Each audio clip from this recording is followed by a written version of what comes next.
Here's what happens. The stream drops out and then NCC hacks your soul. I don't know how to change the default settings. It's just like default to that was a stream that I had months ago. Months and months and months ago. I hope everybody's finding their way back. Let's take a look at what's going on with my stream. Twitch, you should be the first to be able to see me again and tell me. YouTube, I'm getting you set up as we speak.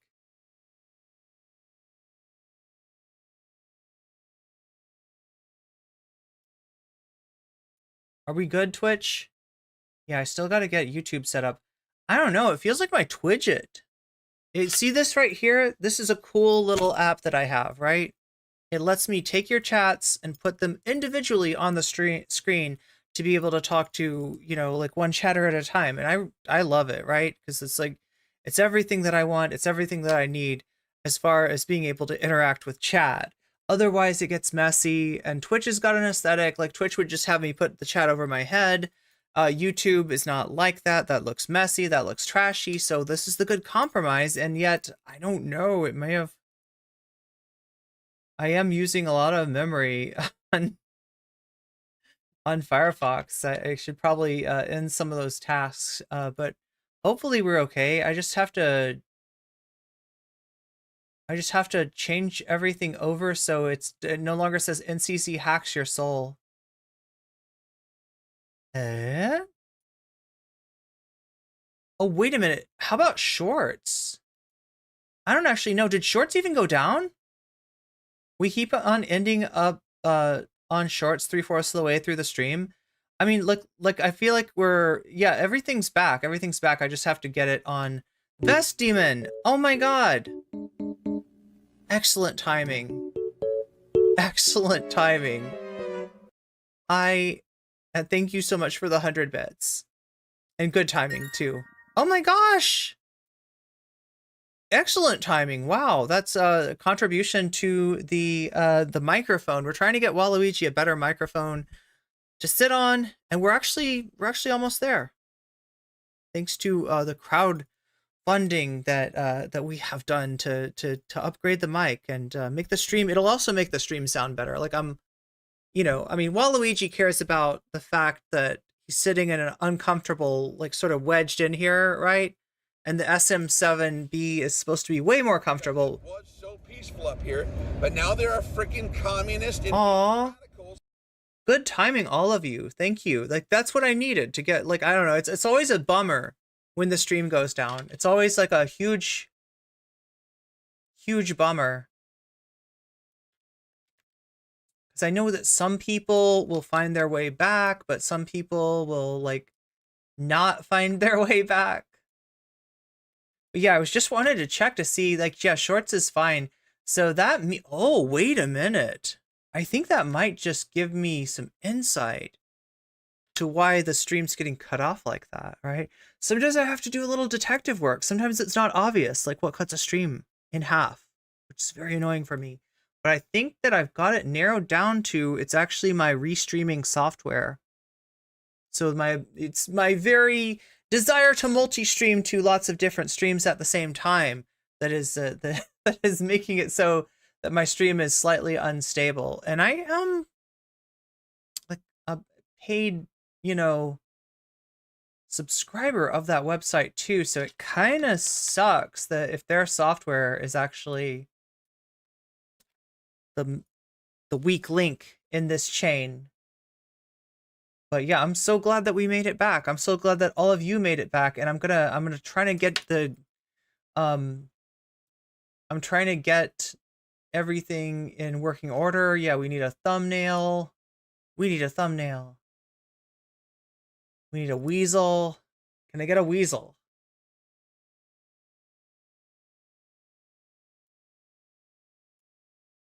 Here we go. There's the thumbnail. Can I get a nice weasel? I can get a weasel. I can get a weasel. Sorry about that though, chat. Here, let me see. I gotta do a couple more things to bring back chat. Wow, it's taking its sweet time. There we go. Gotta open this. and mute that.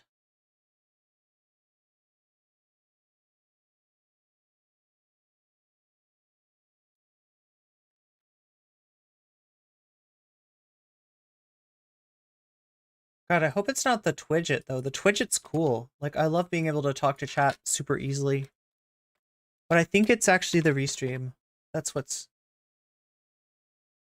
giving me problems. Anyway, chat, it's nothing for you to worry about. It's just technical stuff. We'll try to fix it behind the scenes. And I'm sorry it keeps happening. All right, it definitely pisses me off too. So there we go. We got the chat back where it goes. All right. What is up, Jasper James? Wait, oh my gosh, it's like, I don't know if people are just emoting a lot or oh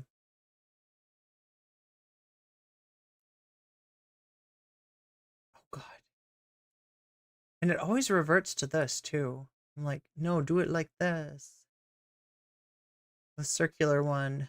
The circular one is more aesthetically pleasing to me. It's not my fault. Thank you, BCatK. There we go. See, that's what I'm saying. Doesn't BCatK look so much better in circular form?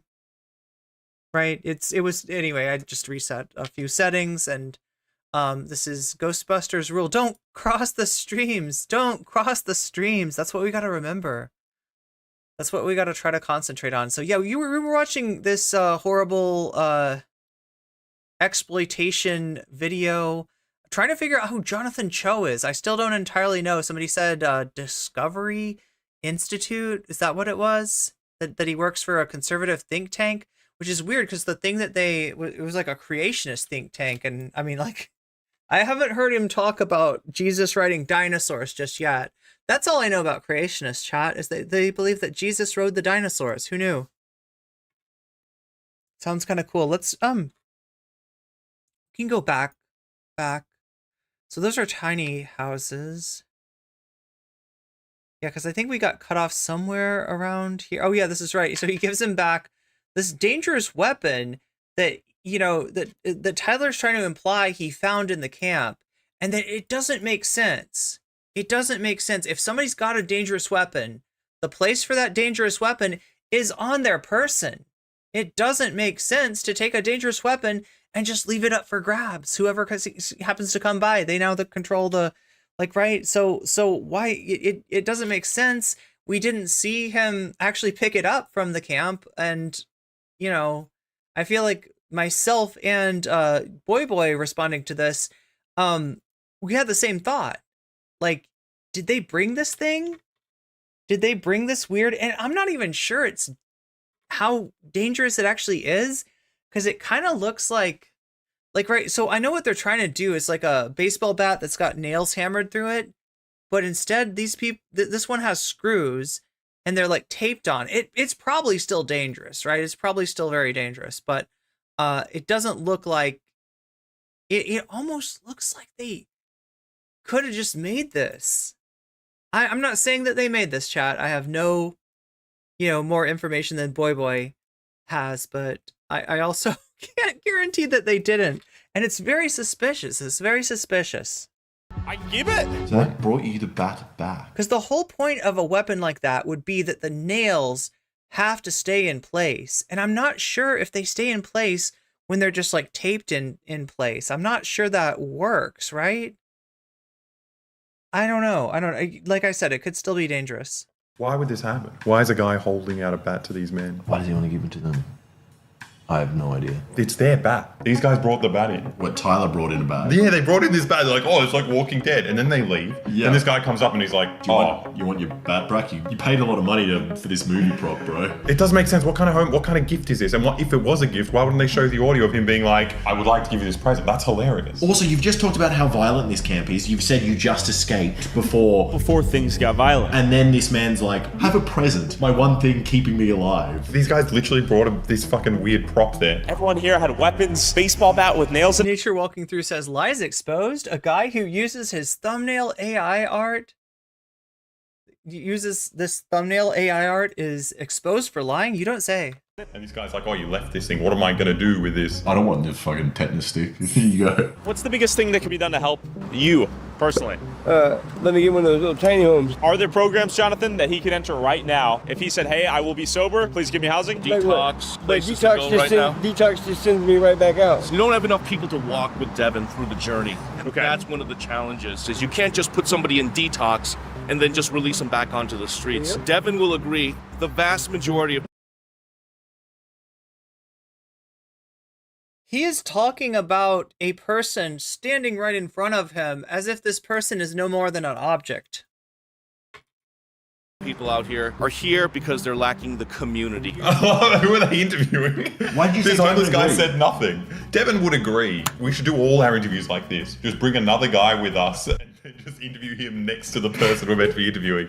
You would agree, right? And it's really hard to argue with someone, especially if you've got a camera in your face and someone says, you would agree with me here. They're more well-spoken than you. Also, you're on fentanyl. Like, a guy's on fucking tranquil. That's the other thing, and I think they get to this. I think they mentioned this, right? There's a huge consent issue, like, right, both in terms of like, I mean, like, how are they getting consent? I assume so, like, of these people to be filmed, and even if they are, though, like, you know, like, what is the consent of somebody that is, you know, kind of fucked up on fentanyl or whatever? Is that really consent?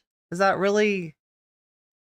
Like, there's just there's no way to slice this to really paint this as an ethical thing that Tyler is doing. This is just they're self-reporting, aren't they? And then you just pretend to do a video in front of him. The broken relationships, and that's the narrative that is not being pushed. It's not an affordable housing. Okay, so Shakespeare says Jonathan Cho is a journalist and senior fellow with Discovery Institute Center on Wealth and Poverty. Oh, okay, so that's the think tank that we were talking about, and maybe there's different like parts of the different segments, different divisions of the think tank, and this like homelessness issue. They have a fix homelessness initiative, but it's a conservative think tank, so you can imagine what they mean when they say fix homelessness. It's probably not something that is in the interest of the homeless people, right? If you were just given an apartment, would that solve all your problems? No. What can anyone walk? That's the best. No, I don't think. Yeah, no, of course not. Of course not. That's not like that. That is one part. That is an important part of a solution, but that is not all of the solution. What kind of a question is that? It's not an affordable housing issue. It's a community issue, which is true. These people also need community, but it doesn't mean that They don't there's need a house. There's only Oh, he's funded by Charlie Kirk's TPUSA.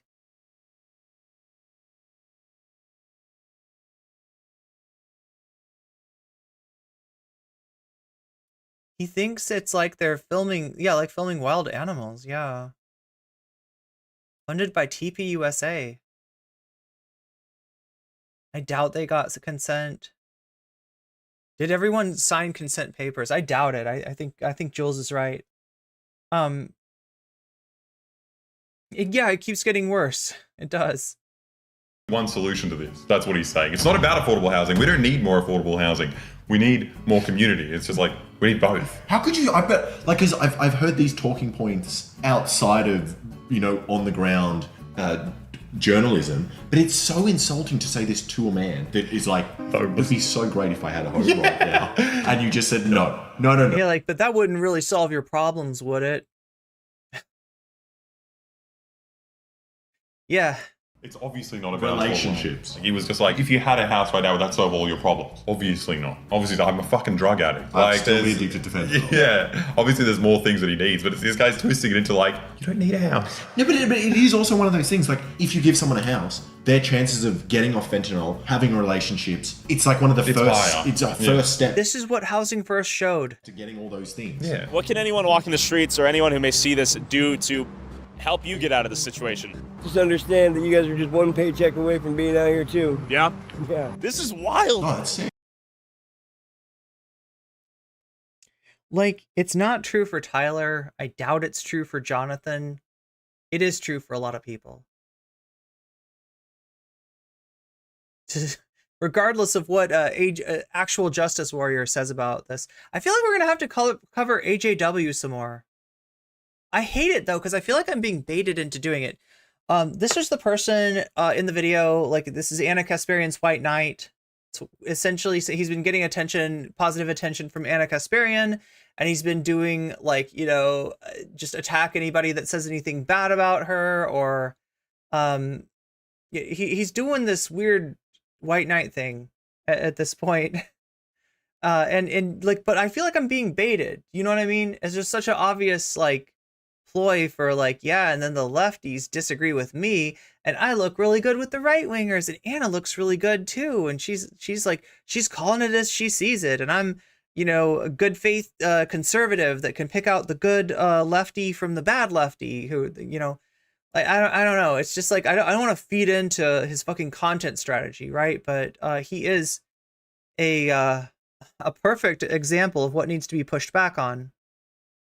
That's a really good point. Also, that guy's not bad at speaking when you just talk to him the whole time. Yeah. You're one page away from ending up here. Yeah. They're just walking around with their like Fallout 4 prop. No, they're fucking gall to pretend that this is like some filthy thing that you just picked up. This is your stick. Hold it like a bat. They're human beings, man. Yep. They're somebody's mother, father, daughter, son, uncle, aunt. If we look at each person that way instead of as a criminal or a drug addict, we have a... What? Yeah, he really is acting like that thing is a vector of disease or something. I mean, obviously, if you get cut with it, you can get yourself some tetanus. better chance to get to know their story and help them get off the streets. After narrowly avoiding a Negan-style execution, we began to enter homeless camps right next to the highway. The person gave you the thing. What are we narrowly avoiding? You brought this. They're probably thinking you're the one who's going to fucking kill them. Also, you just said we need to treat them as humans. I didn't even notice that. He's holding his pinky out.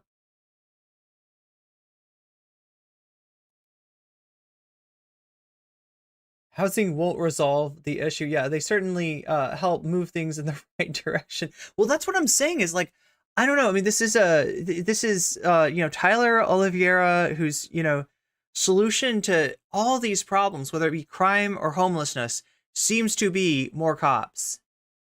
Right? Seems to be stricter laws. And he's walking around with a person from a conservative think tank. I mean, yeah, this is going to be propaganda. This is going to be copaganda. This is going to be landlord-aganda. This is all that and worse. And then Tyler's narration is, oh my god, we just escaped with our lives. Zombie encampment. Nothing happened. That was a normal... Wait, what is a Negan-style execution? Is that that's like a reference to what? Oh my god, I should know. I feel like I should know.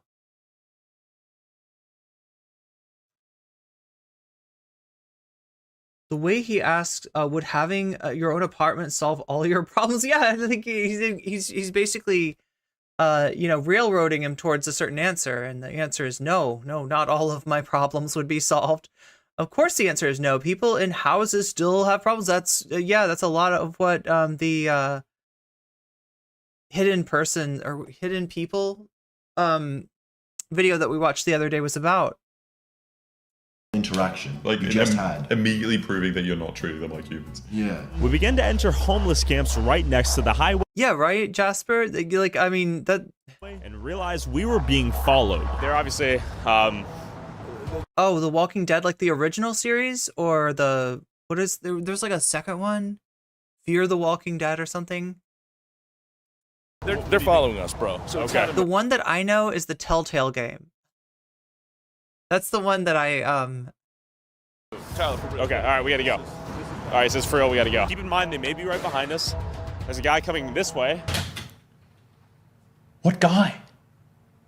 Where's the guy? It's so, but like, remember, these guys are humans. Oh, by the way, they're going to execute us like in a zombie movie, and also they've got this like weird scheme where they're following us around. They always... why Jonathan got fired from his journalist job?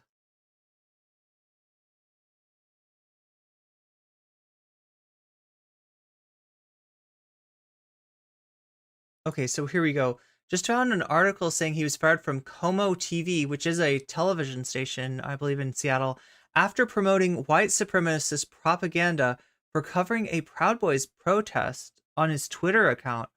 Oh my god.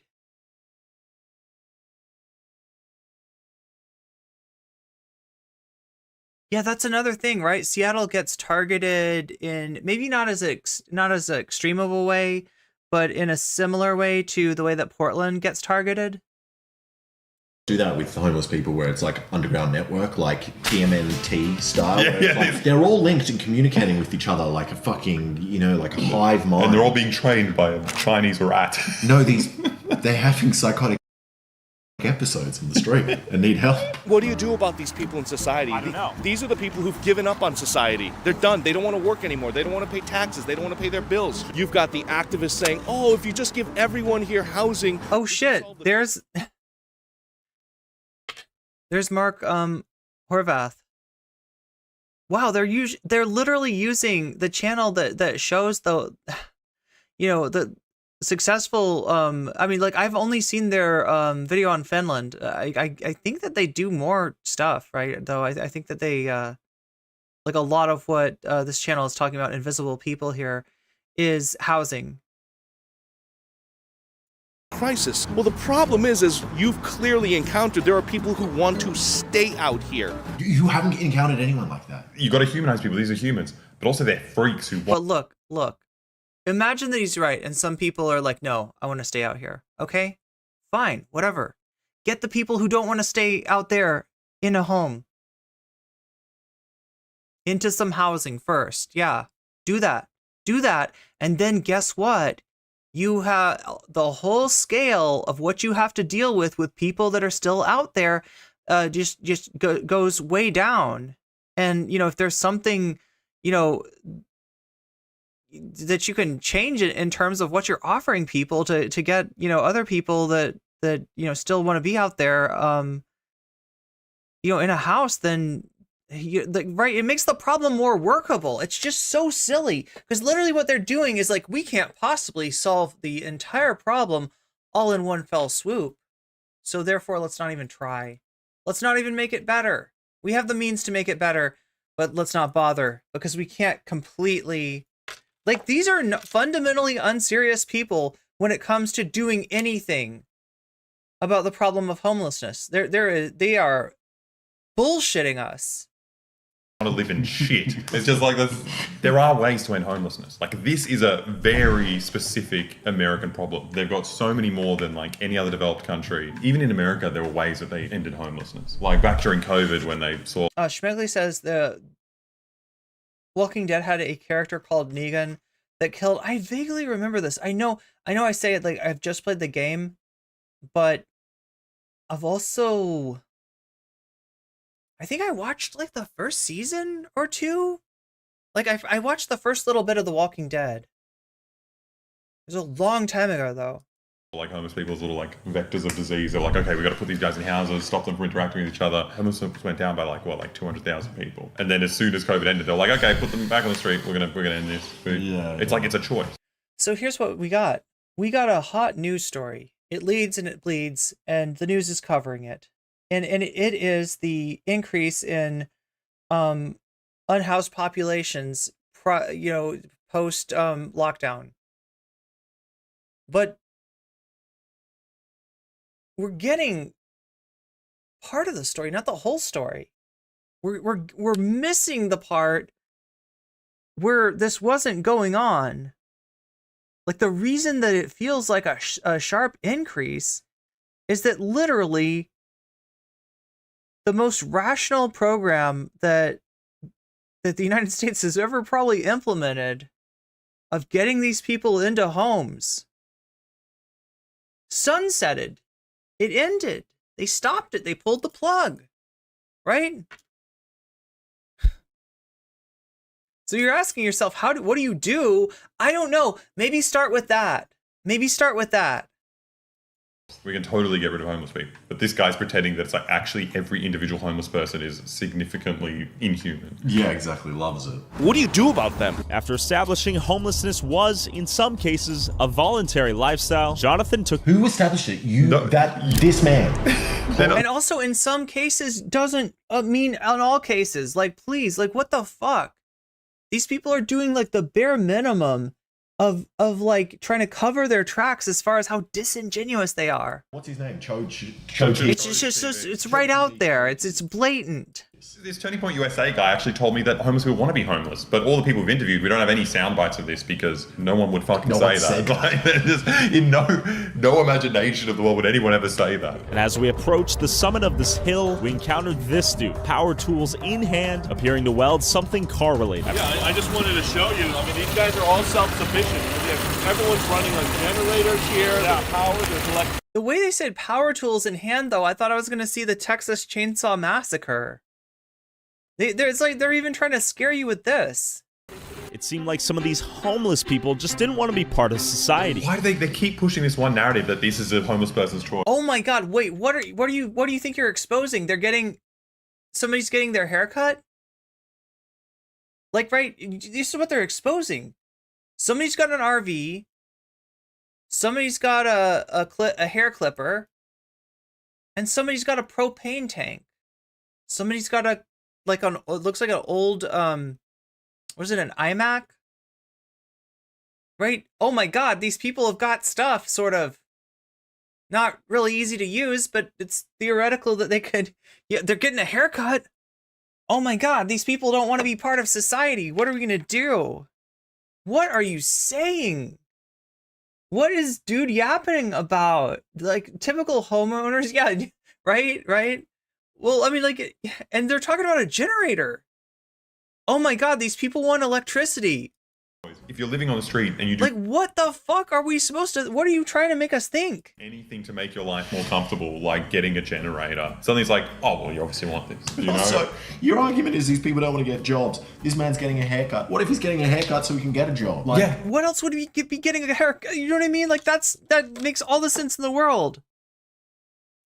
He knows nothing at all about any of these people's lives. No. And he's just come in and done this. None of these people's faces are blurred. The only person's face they blurred was the guy who's working there, the Yeah. non-homeless guy. But it probably shows as well that firstly he hasn't asked these people's consent. And even if they do consent, if homeless people are on fentanyl, I don't think ethically you should be allowed to get someone's consent to do this. Then you've just published their face to the world. Yeah, they're not going to get a job. You're not helping them in any way. No. This is a takeover, Tyler. I'm never, ever really concerned about the homeless. It's always the activists. It's a trans flag with a black star, and you have the entire trans movement now latching onto this as well. So typically speaking, who does What?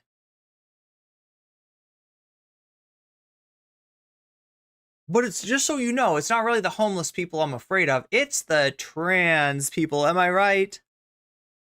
What? Okay. Okay, that's what... That's... Okay, that's...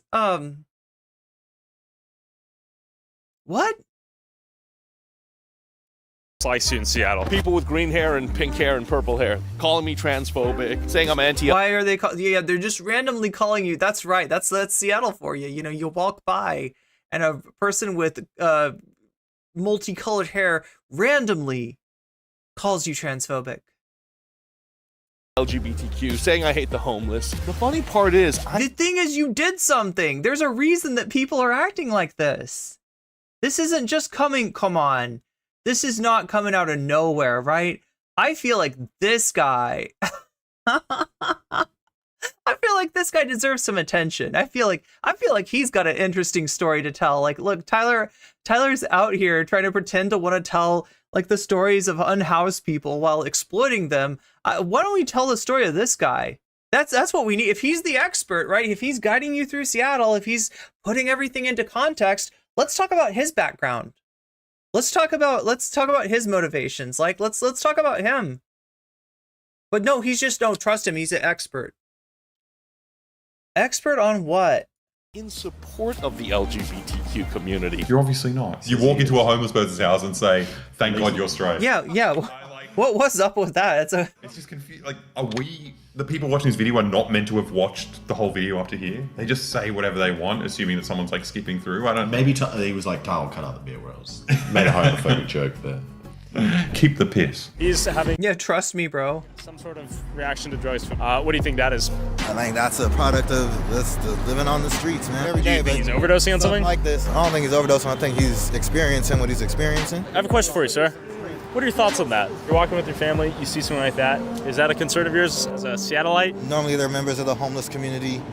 people that are outcasts from society, things Sure. like that. People are avoiding and walking around. Yo, I don't understand how you could show this person or blow their face. There is no way that man consented to him having a psychotic episode and you showing him to 7 million people. It's like, that should be a crime. Like, this is absolutely disgusting. Well, I mean, the only reason he's not getting in trouble for it is because this guy is so terribly poor. There's no way he'll ever like take legal action against you. So you can just film him and show him to 7 million people. Well, it just shows Tyler doesn't see him. I didn't think about that, but yeah, there's very little chance of that person getting a lawyer.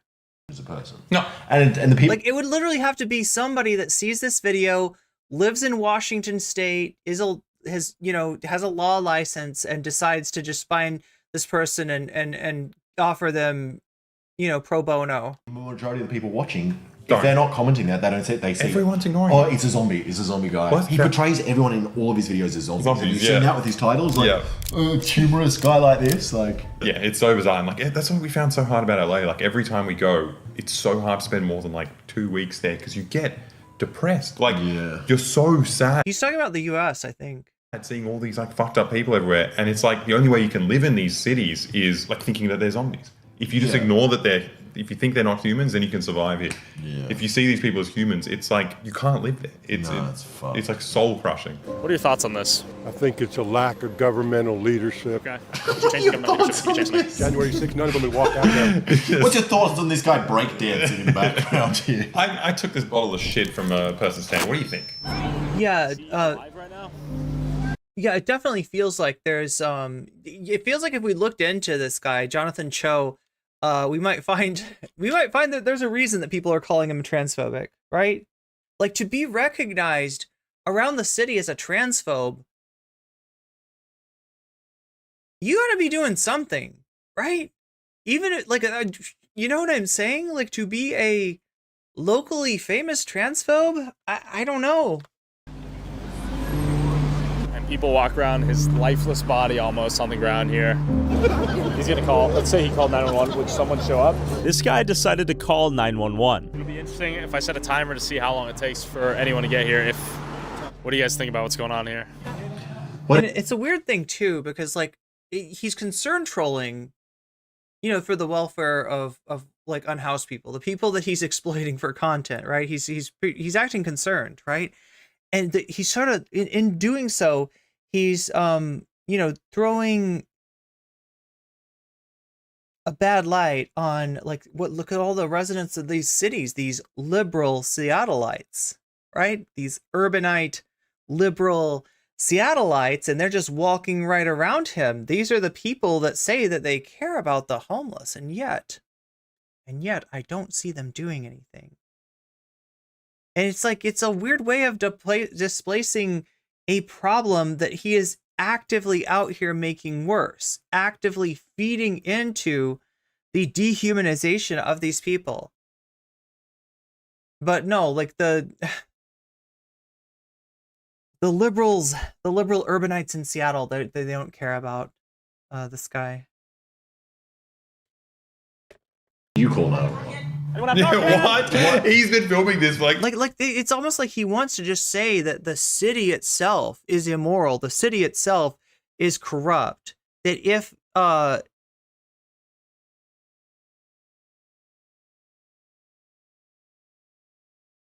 this is something that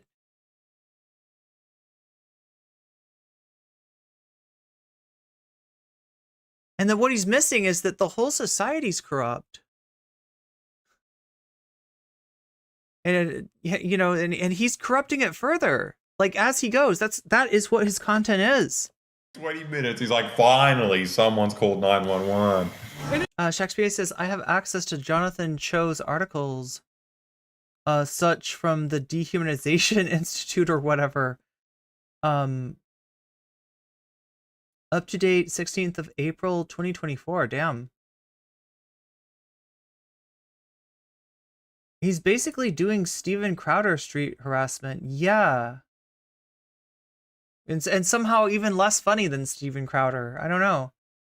Also, I'm harassing these people, and they have the audacity to call the police on me, Mr. Important Journalist. Anybody have Narcan? Anyone have Narcan? Potential overdose? We got Narcan out here. We have an ambulance en route.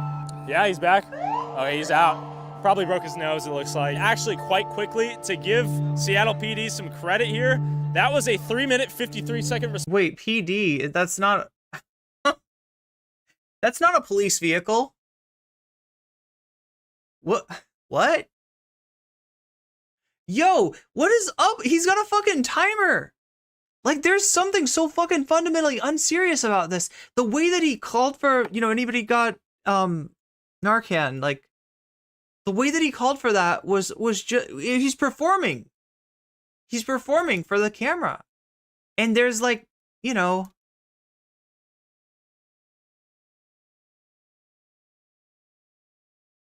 yeah, like I said, the Mr. Beastification of poverty, like tourism. EMTs on site. It's drug related, and he doesn't want medical attention. You could see his face so clearly. Like, you could identify this man so easily. If I saw him again, yeah, I would know this man. We've made it to 3rd and Pike, the infamous intersection here. We're about to see the worst of the worst, if anything is out here tonight. Last night, Jonathan said it was Zombieland. It is a notorious epicenter for open-air drug use. It was complete chaos out here, and I had no clue what was going on. Are you selling any of this stuff too? Was it boosted? You can easily jump on one of these King County Metro buses and then go to Target, boost, and come right back. This is... You're arguing what? Again, does he think that, like, public transit? An easy transportation corridor. everything's wrong. It's just like public transport is disgusting because it makes What? shoplifting easier. It's Public just transport that's in front of a homeless camp, horrible idea. disgusting. Don't let them move. Yeah, come on. I want to get rid of them. I don't want them to move. I think they're humans, but I also think they're zombies. No social worker would ever call something zombie land. There's so much crime and open-air drug use. Mental illness, man. The guy's just talking to himself. Pooping. He's taking a piss. Wait, you're taking a poop? Like, what are you filming him because you think it's entertaining? You want to film a homeless man pooping? Or are you showing it because you are acting like you're trying to stop him? You're some kind of vigilante stopping people from pissing on the street. Oh my god, you just made me imagine like a Batman that's trying to prevent public defecation. Wow.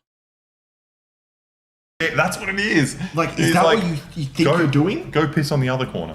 It's just so crazy in a country where like everything's so privatized. There are no like public bathrooms. The only place you can shit is in a restaurant where you have to pay. Yeah, well, we found that out when we walked around sniffing. Yeah, and like granted, these are, you know, Australians. They don't know everything about the U.S., but there is something quite informative about their perspective, about what they notice, right? You know, having, you know, visited you know, the United States a number of times. Like, what do they see? What stands out to them, right? And it's this stuff. Poos. Yeah. We just landed right here in LA, the most disgusting city in the world. Oh my God, Jasper James Scatman. Basically, that's what we'd be dealing with at that point. And we're gonna find some poos. Come on, let's go. They're literally embodying that Scatman, the superhero. Guess what I just found? Whoa. Are you sure it's poo? Smell it. Is it poo?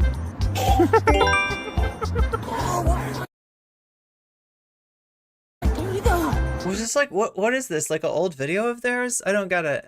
I didn't think it was poo. What up, guys? You won't believe it. We found another poo.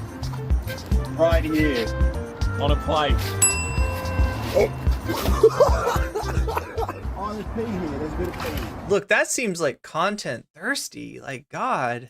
Does that count? Nah, we're looking for poos, Alex. Fuck. Poo. Alright, I'll keep going.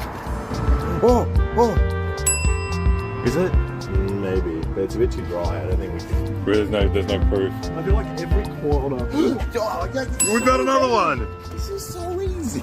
Well, like, why are there so many poos? And people are like, guys, it's not Australia. There's no public toilets here. And we're like, oh. There's nowhere to shit. Where do you expect this man to poo? Like, I don't understand. David Cho's house. You feel safe here, ma'am? Is it like a parody thing? Yeah, I mean, I guess it could be a parody. It's either a parody or Because it feels extremely unsafe out here, and I've seen multiple people overdose. And no, it sucks out here. Yeah. I'm tired of it. Yeah. I thought we were doing something about it, and I haven't seen any visible action. You know. Okay. Sick of it. I would like the city to actually. I believe we voted for a no public use. Sure. I think that passed. Oh wait, so it's the opposite. They gave police more powers. They voted for making drug use an even bigger crime, so police could just lock anyone up who does it, and for some reason it's getting worse. This is the opposite of banning police. They're giving police more powers, and what you're documenting now is the result of that. Is that this is not a solution to the problem. The solution to the problem is to give people jobs where they actually pay normal money and have a place to live. Question, ma'am. Security, have you ever been in a dangerous encounter out here? Not necessarily this area, but where I work in Capitol Hill, like more on 13th. What are your thoughts on everything going on here? People need help. People need support. Like, I'm going through a crazy situation. I have kids, and I'm homeless on these streets, and I can't find anybody to help me. Oh, you're homeless as well? Yeah. And you're working too? Oh, I work 3 jobs. Yeah, and I have 3 teenagers and a 1-year-old. That's exactly what you're talking about. The people are like, what about these people who have jobs? Who the fuck do you think is doing these jobs? It's homeless people. No, watch David come now. Fucking shit. Oh, I got a little do you shit? Where do you poo? There's a ridiculous situation where I've been attacked with a knife. Okay.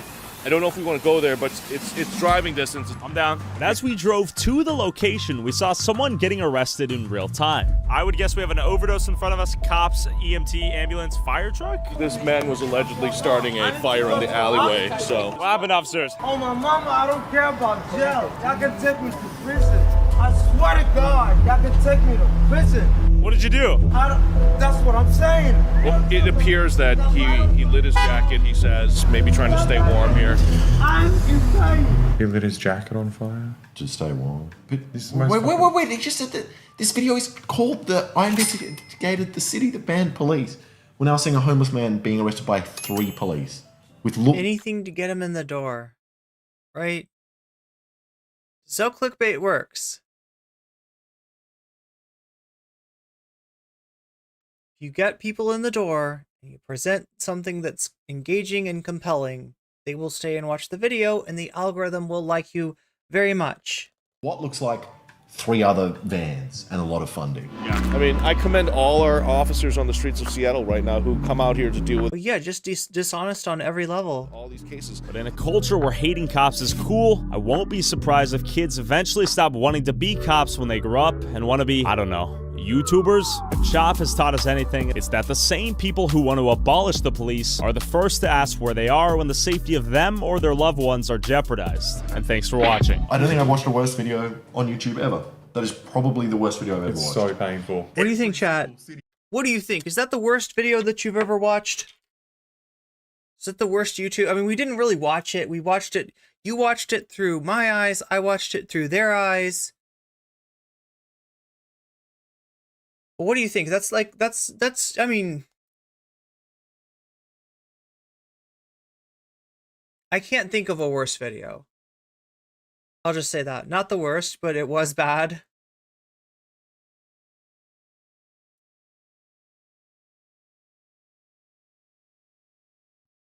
Yeah, good point, Chad. It could also be an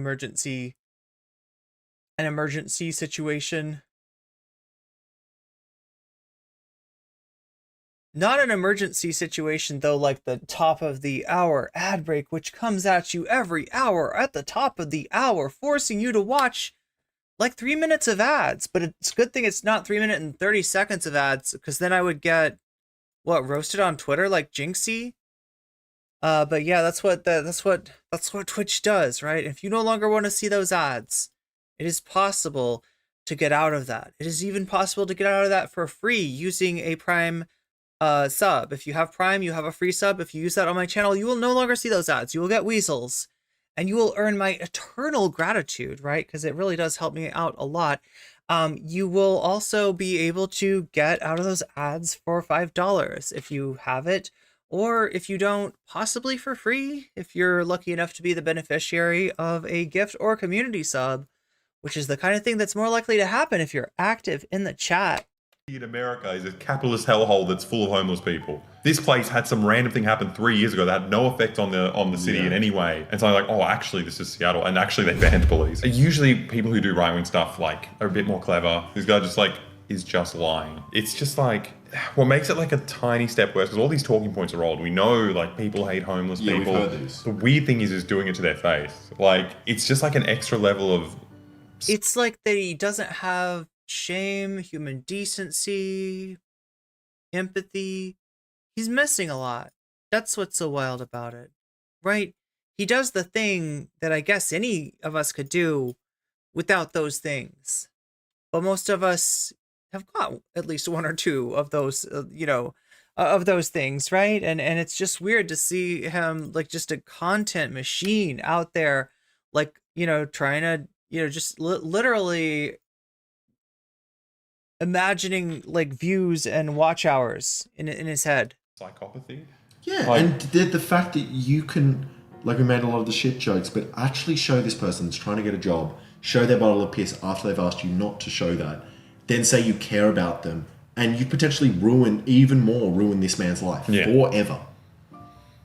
Yeah. And so many of these people's. It's fucked, yeah. It is such an odd thing to plug on your Patreon, the naked photos of homeless man's porn. And you know what you can get? If you come onto our Patreon, we'll subscribe to Tyler's Patreon and show you the porn that he looked like on his Patreon, so you give us the money instead of Tyler. But on top of free access to a homeless man's porn, you also get like a really good video, full-length video every month, and it's just $5. Just $5. Yeah. And the homeless man's porn. You also get that. I assume you're going to be putting... There's a picture of your father. Picture of my father, right? That wasn't there yesterday. Right. No, it wasn't. I just added that. Obama didn't have that photo. Let me tell you. Obama did not have a photo of my father. He did. It was very weird moving in here. This is the White House. This is it. On Inauguration Day, the outgoing president has to be out by, I think, noon or 10 o'clock in the morning. Incoming can't come in until 4 o'clock. So you can decide what furniture and what decorations you want in the Oval Office. Wait, can we see what changes he's made since Trump? He changed the rug. He put all the paintings in one spot. He got Martin Luther King in the same place. Yeah, but then he didn't move it either. He didn't move it either. No one's allowed to touch MLK. No. This little arch with books in it, identical. I'm sorry, that's just I've noticed interesting. Donald Trump's dad might be gone, but that was on against the curtain. Yeah, we don't know. We don't know if Biden's looking at that. Yeah. And to be fair, if it was in there, Biden would just be like, "Oh, my dad, I miss him so much."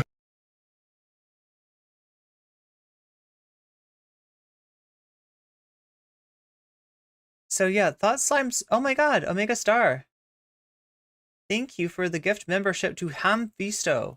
Hamfisto, you just got weaseled. Wait, do I press the button when I say that? Weaseled. I don't know. I think you don't. Weasel. I think the whole point of it is to be able to say it like weasel. Weasel. Something like that. Cheers, my dude. Love ya. No homo. Oh, Tipster. We'll get to you tomorrow, okay? We'll get to Tipster tomorrow. Oh my God. And we'll also get to Tim Pool tomorrow. Soul Life, thank you for the gift membership. I don't know why it's not making the normal customary sounds here. Let me give you the customary sounds. It'll probably do this in a second, right? It's probably just on a delay, but it usually goes like... See, I can give you extra wows. You can just hit that.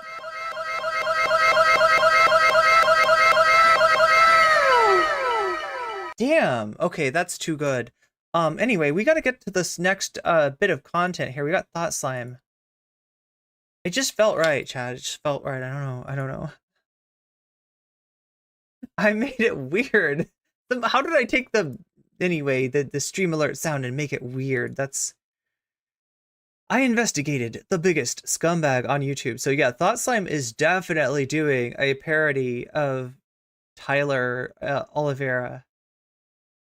Definitely like a Tyler Oliveira sort of title, and almost danger, unethical fake journalism. Yeah, there we go. It's basically one of Tyler's videos, one of his thumbnails. A few weeks ago, YouTube recommended me this video. Oh my God, this music is so peppy. Thought Slime, how do you make your music so peppy? I investigated the country. Do you feel the pep? Every drug is legal by Tyler Oliveira. Now, if you look in the background of that thumbnail, you can see a little Canadian flag. And that's strange because I happen to know for a fact that Canada has not made all drugs legal. And I know that because I live in Canada and I'm not allowed to do a lot of the drugs that I would like to do. What a strange Yeah, metal, exactly. Thought Slime calling out Tyler before it was cool to do so. title for a YouTube video, I thought to myself out loud. How did he come to the conclusion that Canada Big fan of Thought Slime's second channel? Is that Scaredy Cats? I'm a fan of the wet puppets myself. Yeah, like I learned so much from that channel. legalized all drugs? And how did that conclusion survive what he calls an investigation? Okay, chat, I swear to God, I don't like music. What kind of music is this? Is this lounge music? What is the genre of music that I am bopping my head compulsively to?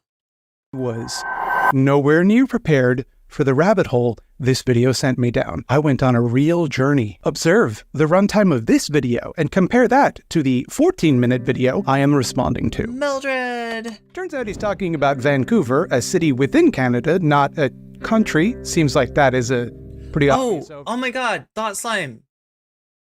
You kick ass. Did you see what that was?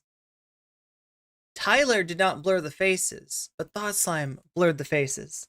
Site seems like an easy error to avoid, and more accurately, it does seem like he's talking about only a few streets in Vancouver that he walked around. Wait, it's Neo Synth Lounge, says Shakespeare. Slimy music, says Dame Owl.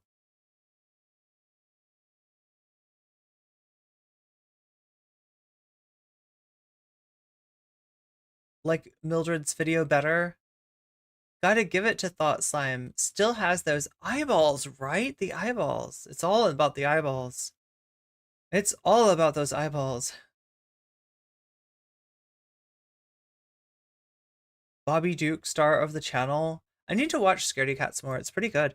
I legit get scared of scary movies though. There's some, like, even silly scary movies, there's some that like I can't watch because it's like, as a kid, if I could imagine it like sneaking into my room, it was like too scary for me.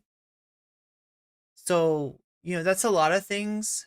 I can remember an entire year where I slept in my pillowcase because I had seen a movie where spiders crawled onto somebody's bed.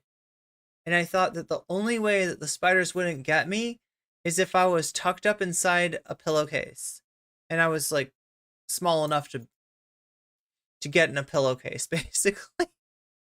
And that's how I slept for like a year because I was like, look, I mean, I know that like probably spiders are not going to come and get me, but also I don't 100% know that spiders aren't going to come and get me.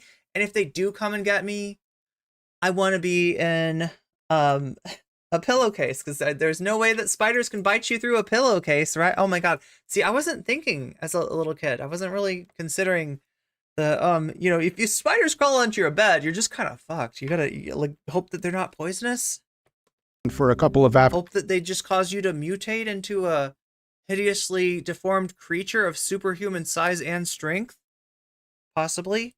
Afternoons. The natural question which arises is why not title the video I investigated the city where every drug is legal? And obviously, it's because he already had a video titled that about Oregon. So instead of coming up with a more accurate clickbait title, he just kind of calls Vancouver. He kind of just doesn't care, does he? A country. I guess that's more shocking and clickable. Feels like that should tip people off about his journalistic accuracy, but I don't see people talking about that in the comment section, and I scrolled for a very long time, and I feel like I'm losing my marbles. What, is he deleting comments that point this out? How is nobody talking about the fact that Vancouver is not a country? That's such a huge detail to get wrong right up front. I did what I usually do in these situations. I put this video in my little document of videos to respond to eventually because I'm a little cunt. Oh no, your sister, what? It tricked you into watching The Exorcist? I haven't watched that. I don't know if I could. I'm not sure if I could watch that. Like, I've heard it's really, really scary. And like Rosemary's Baby too. Tent Goblin, I got a horde bad videos to talk about, and I knew it was gonna be pretty bad. Look at this fucking thumbnail. Warning, all drugs are legal. Who put that sign up? Like, nobody did. I'm not a moron. I realize it's a Photoshop. In the fiction this thumbnail is presenting, who put that sign there? Good question. The government? This video, and Tyler's content in general, is some of the most sickening stuff I've ever seen on YouTube. Some of the most sickening propaganda I've seen, period. And I've read the Turner diaries for this channel. Oh yeah, wait, is that the one with the Day of the Rope?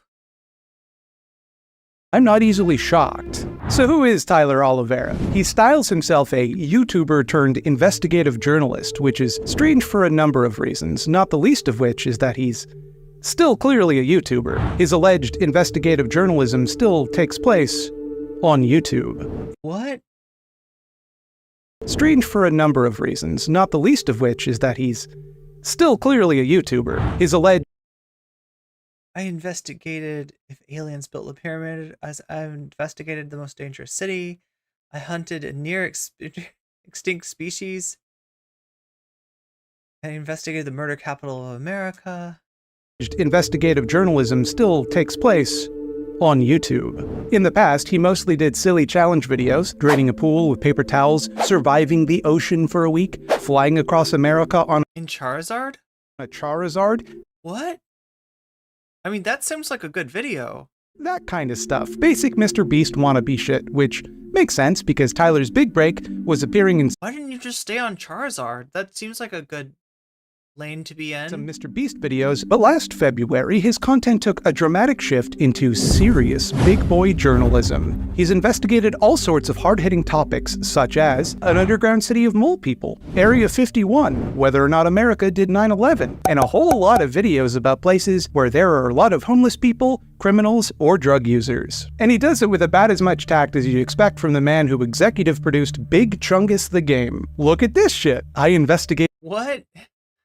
Wait, he didn't. Oh, wait. Did he go to Argentina in search of Nazis? The city of real-life zombies. I don't think he did. Journalistically speaking, I don't think that's what happened. Spoiler, he's talking about drug users. When he says real-life zombies, he means drug users. I don't need to tell you that he's dehumanizing drug users here, because here he is, literally saying they are not human. Also, you might notice a pattern with all of the stock photos that Tyler uses in his thumbnails of criminals. See if you can figure out the pattern. Tyler defends making videos about drug users and homeless people and other vulnerable people by saying that you'd have to be a real dum-dum to think this kind of content is something he's doing for money. He knows so much about YouTube he could make money doing anything, even, in his words, meaningless non-educational drivel, that he has done and still does on occasion. Look, if I was just interested in making money, I'd just make useless garbage, which I only do I feel like the useless garbage in this case is preferable. sometimes. And that is a strange claim for him to make, because if we go ahead and sort his content by most popular, 3 out of 10 of his most viewed videos are about homeless people and drug users, and those are the only videos among that top 10 that are less than a year old. They do. He went to find out about the idea of Hitler being there? Oh, God.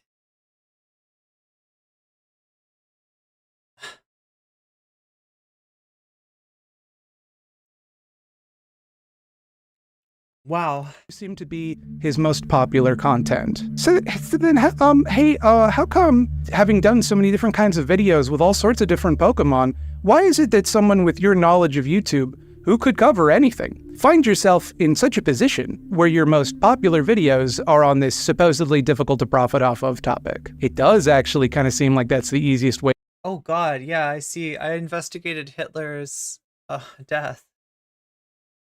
To generate revenue on YouTube, dog, for you anyway, because you seem to have tried everything else and this is the thing that worked. I could be wrong. Maybe I just don't know enough about YouTube to know why actually getting 10 million views is bad for you. Tyler typically does not defend himself when criticized, but instead... Yeah, I see what you're saying, Shaxby. I can't exactly show that on stream, but yeah, he's got a thumbnail of like a I don't even know. Tries to find some reason to discredit his critics. Anything from them getting It's like a mini Hitler theme park or something. A high salary to them thinking they do good. That's actually, yeah, disturbing. In the world, which is bad to think. Tyler, if you're watching and want to discredit me, first of all, not necessary. I mean, look at me. Secondly, I once made a video where I justified shoplifting, so use that. Given what I have told you so far, Would it surprise you to learn Twist ending. He found bad empanada instead. Yes. that Mr. Oliveira has, in fact, exaggerated in order to push a sensationalist narrative? Yo, wait a minute. It's almost like Vamps, who created my thumbnail, was onto something when she implied that maybe Mr. Oliveira is not on the up and up completely. That maybe there is something dishonest in everything about him. Just maybe this guy made it all up. Fundamental facts about the situation in Vancouver wrong in every way? In addition to not being a country, Vancouver has not made every drug legal. Shocking. Yeah, it's like an island, right? I know. That is the island of Vancouver. Not what someone in the journalism profession might call true. British Columbia, the province that Vancouver is within, also... Wait, is it an island? Or is there like a... criminalized possession of less... Oh no, there is a Vancouver island though, like somewhere else. 2.5 grams of, specifically, opioids, cocaine, MDMA, and methamphetamine. You may not distribute these drugs. You may not sell these drugs. They are not, in any sense, legal. They are not sold in stores. You cannot buy cocaine at Walmart. All What? that's happened. The big How did we get here? thing he's making this video about is that from 2023 to 2026, Health Canada has granted adults in British Columbia a temporary exemption from criminal charges for possession of less than 2.5 grams of these drugs. It's still illegal. It's just that you won't be prosecuted for possession of small amounts for personal use under most circumstances, unless you're like by a school. So Vancouver Island has the capital of the state, but Vancouver, oh yeah, there's like a little island off of Vancouver, that's Vancouver Island, but Vancouver's not on it, and it has the capital, even though Vancouver's bigger. It's a little bit confusing, but also Vancouver's like right next to like the United States too, right? Or something. All of this information is available on the website for the province of British Columbia. It is the first Google result for drug decriminalization in BC. It's all pretty easy to find out. If you don't want to read a single web page, they have condensed it into a one-page fact sheet which outlines all of this, and so it's not cryptic information. It's not something you need a law degree to understand. They kind of laid it all out in plain English. Do you see what I mean though about the peppiness of the music? Am I the only one who's noticing this? For you to investigate. That it's particularly peppy? Journalistically. So that's the lying he did in the title of his video. All of those inaccuracies are contained within 9 words, 6 of which are lies. This is not a country. The law does not represent every drug. None of them are legal. And he certainly did not investigate. Yo, oh my god. This is like the Holy Roman Empire all over again. This is Vancouver, Canada, a city that made every drug legal. Drug addiction, overdoses, homelessness, and crime. Keep driving, drive. Again, Vancouver did not make every drug legal. We've covered the several discrete lies in that claim. Let's move on to some of his new lies. He claims that addiction, overdoses, homelessness, and crime are all side effects of decriminalization. And that's a pretty big claim to throw around without citing any evidence at any point throughout the entire video to support it. He's trusting that you'll take his word for it because he shows video footage with what we are to assume are examples of these problems. Yeah, Schmegley, you're right. Video camera, and that's an impressive lie-to-word ratio. Saw homeless people doing drugs, ergo, decriminalization has backfired. Obviously, many... Yeah, I haven't. Yeah, the border's weird, isn't it? The border between, like the northwest border between the US and Canada, it's all like jagged and stuff, so I could imagine that happening. People in Vancouver are drug users, and ergo, tragically, they do overdose. There is also crime and homelessness in Vancouver as there is in any city. It's worth pointing out, neither Vancouver or British Columbia are like the worst places in Canada for any of this. The most drug use is in the prairies, for example. The most overdose deaths are in Toronto, because Toronto's the most populous city in Canada, and it's certainly not as though any of these problems began when BC decriminalized these drugs, which I know because they decriminalized these drugs in an effort to mitigate these exact problems. Once again, according to the website for British Columbia's page on the exemption, which I cannot stress enough, is the first Google result for drug decriminalization in British Columbia. The decriminalization of people who possess certain illegal drugs for personal use is a critical step in BC's fight against the toxic drug crisis. It will help reduce the barriers and stigma that prevent people from accessing life-saving supports and services. So, it's not like they're just saying, I don't know, make the drugs safer somehow, like you're claiming here. The city's goal was to make using drugs safer by making them legal. If you're struggling with drug dependency, one thing that might prevent you from accessing life-saving support and services is the fear of getting arrested or already being in jail. Drug dependency is a disease, and it's a little fucked up, in my opinion, to arrest someone because they have a disease. Or, to put that another way, substance use is a public health matter, not a criminal justice issue. Public health experts, police, and advocates have called for decriminalization, pointing to a range of potential benefits. Just to place all of this in context. This is just a pattern that I'm seeing, like with Anna Kasparian, with Actual Justice Warrior, and now with Tyler Oliveira, of attacking the few policies that we have that are slightly more rational, right? The idea that your, ability to procure cash doesn't determine whether you stay in jail or not awaiting your trial. Like, just, that becomes this huge, like, liability. Oh my God, I can't believe this is the problem. This is causing all the problems in the world. The fact that we got, I don't know, just like the littlest, tiniest reform happens and it just immediately gets attacked. BC is in the middle of what it calls the toxic drug crisis, which the province declared to be a public health emergency in 2016, and it has since claimed the lives of 13,000 people. So, a range of experts, including such soft-on-crime police-hating institutions as the Canadian Association of Chiefs of Police, advised the province to decriminalize certain drugs, and just pause to reflect on how bad a drug crisis needs to be before even the police are like, ooh, maybe arresting people isn't working. The city's goal was to make using drugs safer by making them legal, but many Canadians think it's done the exact opposite. Many Canadians think it's done the opposite. Okay, many Canadians think Tim Hortons coffee tastes good. That doesn't make it so. So on the one hand, we have a range of specifically public health experts saying one thing with data from other places that have made similar changes, and on the other, many people. Where are those people? Why do those people think it's bad? What do they have to say? Who knows? It's all just a matter of opinion, so we gotta get boots on the ground and see for ourselves. What does that prove? It's not as though he did a similar walkabout of downtown Vancouver before these measures went in place. Even if it were hell on earth now, how could he say for sure it wasn't even worse before decriminalization? It's also misleading to present East Hastings, the worst area in Vancouver, as representative of the whole city. I feel like I've seen this pattern too, right? From the way that Portland was covered during the during the protests, right? You would see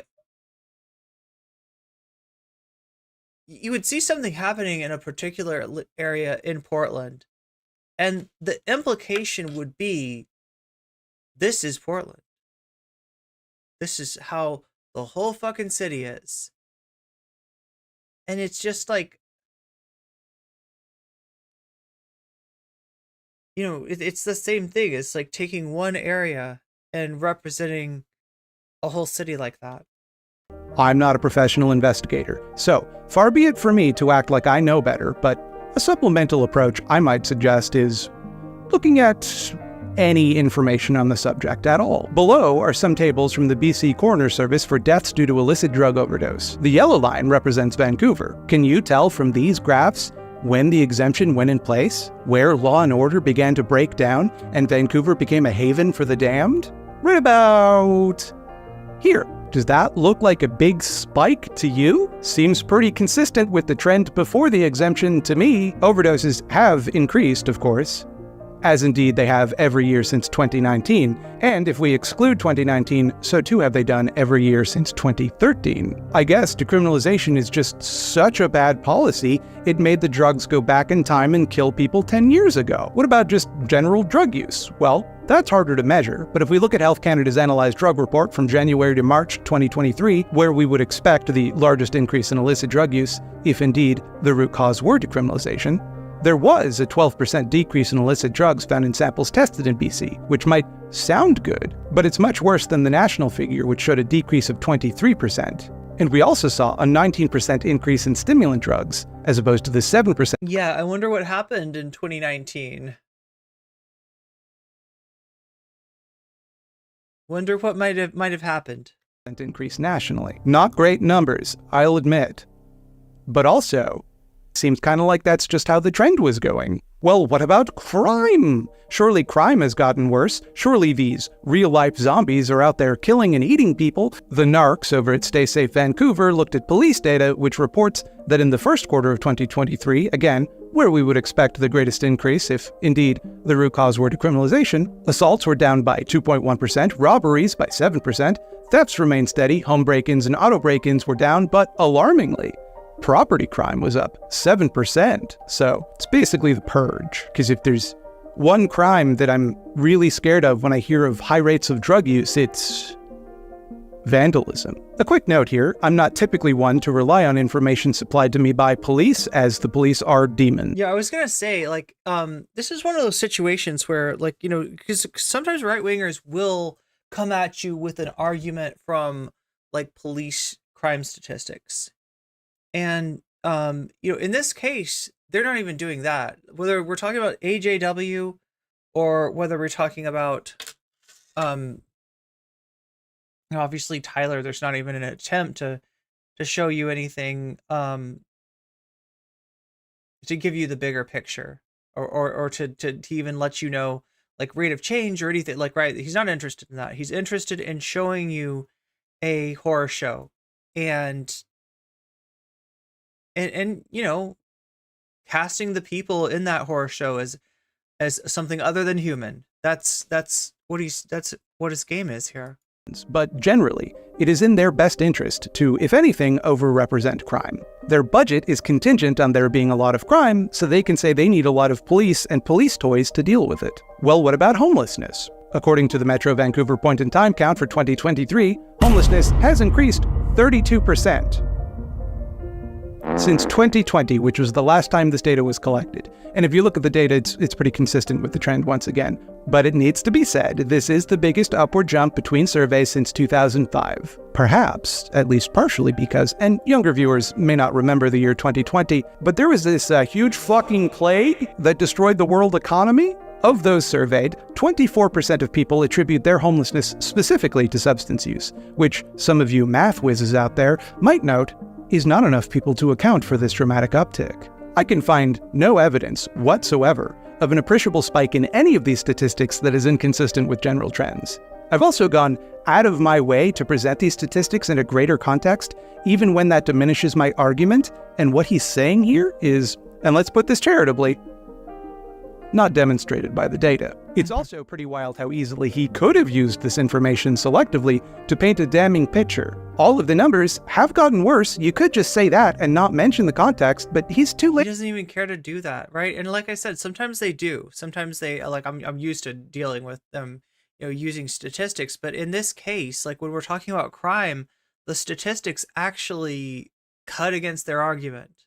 Historical trends, you know, sort of aberration that they are proposing and then trying to blame on whatever meager element of criminal justice reform or decriminalization or whatever might have gone on in that place. Like, blame that for what, you know, is either like a steady increase that's been going on since before those policies were implemented, or you know, even a decrease, right? It's just like they're not interested in that, because with this new strategy of showing you Portland burning, by showing you one picture of Portland burning, making you think that the whole thing is on fire, they don't need to lie with statistics anymore. They just show you pictures. Did he even do that? Like, literally the only time he shows any numbers or any data for any of this, he just cribs an infographic from CTV, and CTV was citing the coroner service report I already mentioned. This is what he calls investigative journalism. I should also point out I don't yet have access to a lot of data for 2023, so it's hypothetically possible that Tyler's baseless assertions might be proven correct in the future. But as of now, it sure seems like they won't. And either way, he doesn't have access to them either, so it's kind of irresponsible to just pull this out of your ass. We're 15 seconds into the video, and we've already debunked its entire central premise with a few minutes of work, so I'm starting to question how thorough Tyler's investigation is going to be. So I went to downtown Vancouver with my friend Kevin, a social worker and drug addiction specialist, to see the impact decriminalizing Okay, so let's figure out who this guy is. drugs has had on the city. So this is Kevin Dolgren. Kevin Dolgren does not live in or work in Vancouver or British Columbia or Canada, for that matter. He works for the city of Gresham, Oregon, as a homeless services provider. Well, as of March, he no longer works for Gresham. We will return to why later. My point here is that he's not a local, which makes his inclusion in this documentary a little strange. Why not get a local? Did anyone see the photo where the soldier had 2 full-time jobs and had a sign saying the VA isn't helping? Social worker. Surely they'd have a more relevant perspective on the subject of Vancouver. Makes you wonder, does... This is what I'm saying, Shakespeare. He seems to, like, everywhere he goes, right? He finds some weird, possibly problematic person to rely on as a faux expert in order to give you, you know, some sort of a sense of authority on the spin that he's putting on things, right? Isn't it? And you're just going to have to bear with me for a little while because we need to take a look at Kevin Dahlgren. Do we? Oh my God. Video where it will become it's time to you just how get your tea and snacks, folks. We're going to talk about Kevin. Deep a rabbit hole I found myself within for this video. This is the part where things will begin to go off the rails. At first blush, Kevin comes across as a deeply compassionate person, eager to roll up his sleeves and make a difference in his community. You can find lots of videos of him giving money to people who need it, and a lot of videos of vulnerable people saying he was the first person who reached out to help. Videos, of course, that he uploaded on his YouTube channel and his Twitter page. Feels a little exploitative, but maybe I'm just being too cynical. Because Kevin campaigns tirelessly against what he calls the homeless industrial complex, a confluence of civil, political, and commercial interests, which he believes. Correct me if I'm wrong, but I feel like I've heard Anna Kasparian say something similar. I feel like this is, I don't know. Throws money and resources at the problem of homelessness to line their own pockets without addressing it in any meaningful way. The homeless industrial complex has spent billions of dollars trying to solve a problem they do not understand. Most money in homeless services goes toward the housing first model citation needed. The idea is that by immediately giving oh my God. a roof over their head, meeting their basic needs, they are more likely to change. But this costly approach doesn't work. Since they are not required to change the behaviors that led them to and kept them on the streets, the success rate of the housing first model is low. Citation needed. So again, like, this is a project that largely has not gotten off the ground in scale in the US, and yet, you know, you're seeing it implemented in Finland with you know, I don't know if being homeless is exactly conducive to proper mental health, Kevo. I do feel like, you know, if you don't have shelter, it's kind of hard to do that deep work on yourself. But I don't know, what do I know? It's not like, you know, every time they ever just do a study where they give homeless people money directly, that seems to have an enormous success rate. Yeah, like Gresham has those tiny house villages that they made into short-term rentals instead of permanent housing. Because if that were true, that would contradict everything you're saying. And yeah, sure, yeah, no. Unhoused people deserve much more substantial help than they currently receive pretty much anywhere. I agree with you on that. But then he starts to lose me when he says stuff like, multiple homeless have said that the system is loving us to death. They hate the idea that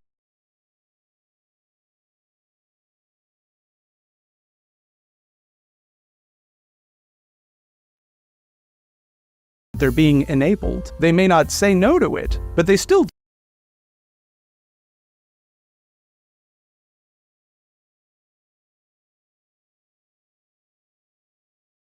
What the fuck?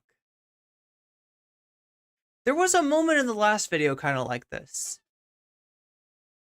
With Jonathan Cho, where he said something like, they were talking to this guy, and like they were like, what could help you? What could make things better? And he was like, well, you know, if I had one of those tiny houses, right? And then Jonathan Cho immediately is like, but housing isn't going to solve all of his problems, obviously, right? And Yeah, right. He probably needs more than that, right? But it's almost like they're just like out of the question, out of the question. So what did he say he needs? He needs a home. That wouldn't really help him. Let's think of another answer. Oh, he needs tougher laws. He needs like cops that are more empowered to, take his stuff and to move him from one place to another. That's what he needs, right? Make his life harder. And then everything. What? Yeah, Don't like it. What they want is to be empowered. They want responsibility. They want accountability. Oh! If you've struggled with homelessness, please let me know if I'm out of line here. But actually, I think the main thing they probably want is a home. Because that's a safe, clean place to sleep and shower and use the bathroom and keep your stuff. Just an educated guess on that. And I don't know, something about the way he said homeless instead of... So yeah, it sounds like people in lower mainland British Columbia were freaking out over something as limited as safe injection sites. They are in no way doing housing first. Yeah, so I wonder what he's even talking about. What he's like, there's one municipality somewhere that does housing first? Homeless people? That felt really strange to me. As though he's going out of his way not to have to mention that they're people. And that is not what you'd expect from someone who styles themselves as this compassionate defender of the downtrodden. And so I started to look into it, and it is something he does pretty consistently. Like, for example, in this report, he was contracted to create for the Deschutes County Sheriff's Office in Oregon. Throughout, he refers to unhoused people as simply homeless, even in sentences where that doesn't really make any sense. Of the times he refers to homeless people in this report, he uses just homeless or the homeless 17 times. He uses the words homeless man twice and homeless. I love that I am so debate-brained that whenever I see any content, I can automatically imagine Destiny reacting to this. And just like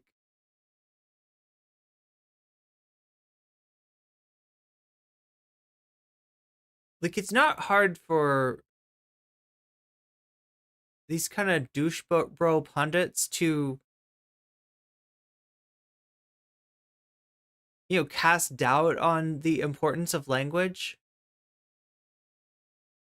But yeah, that's person once. But something else stuck out at me when I read this. The report also has a lot of rudimentary spelling and grammar errors, something I knew going in because a lot of the things I'd read about him brought that up. I wasn't prepared for just how this music sounds like coffee house jazz. Ubiquitous and frankly baffling. Yeah, I feel like the music was really peppy earlier though.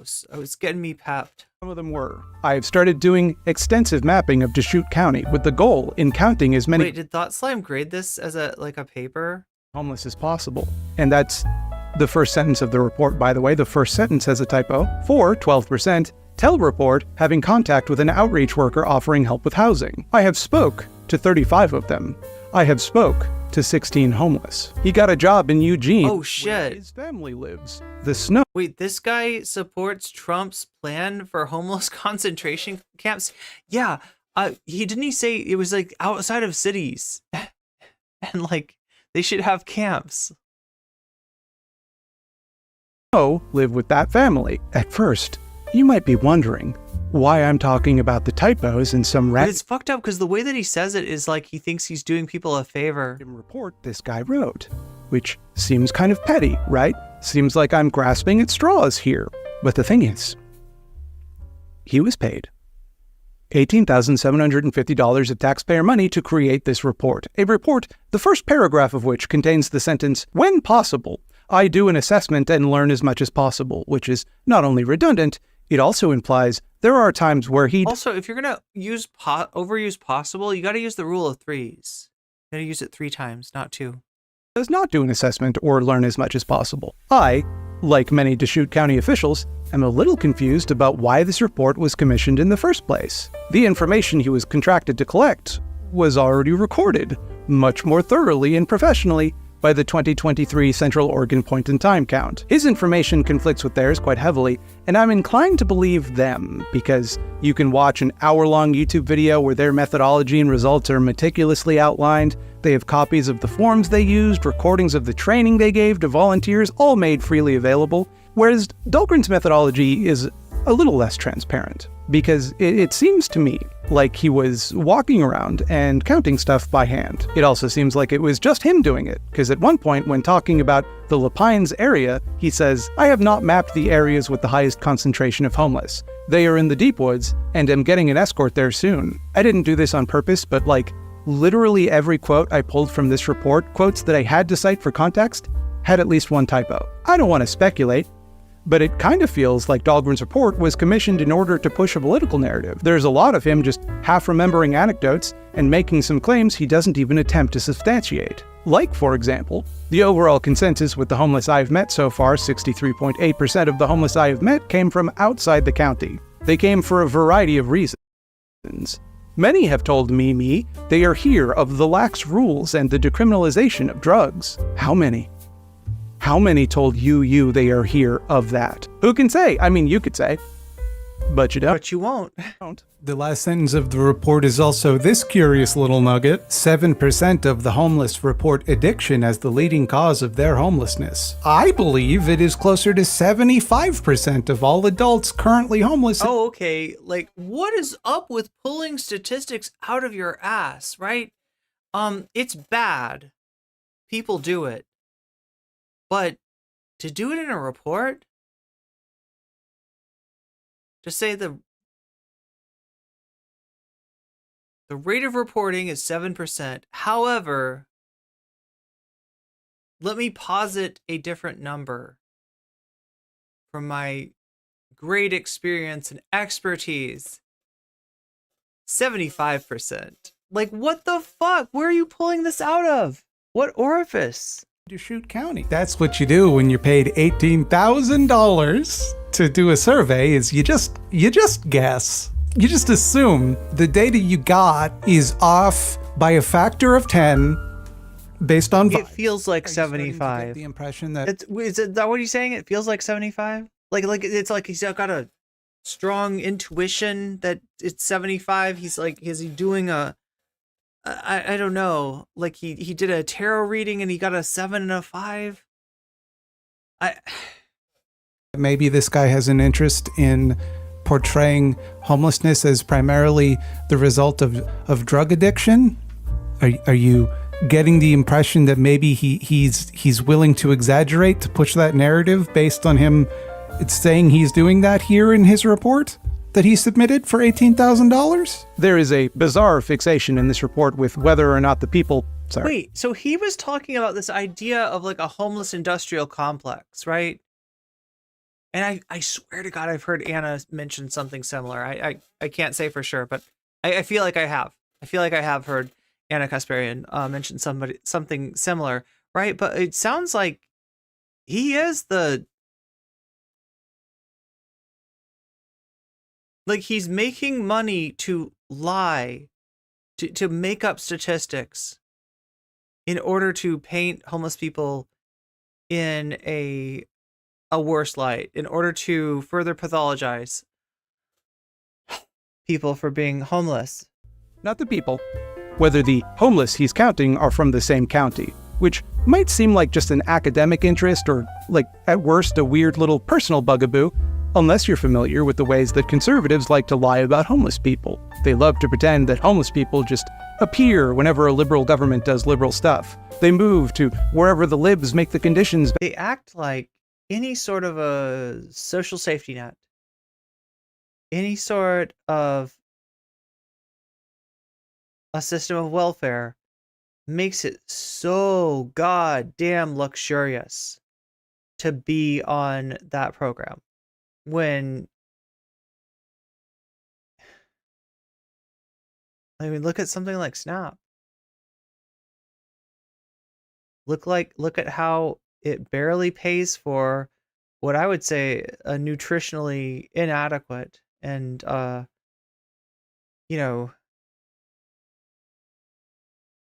inevitably less than healthy like diet, right? It's insufficient.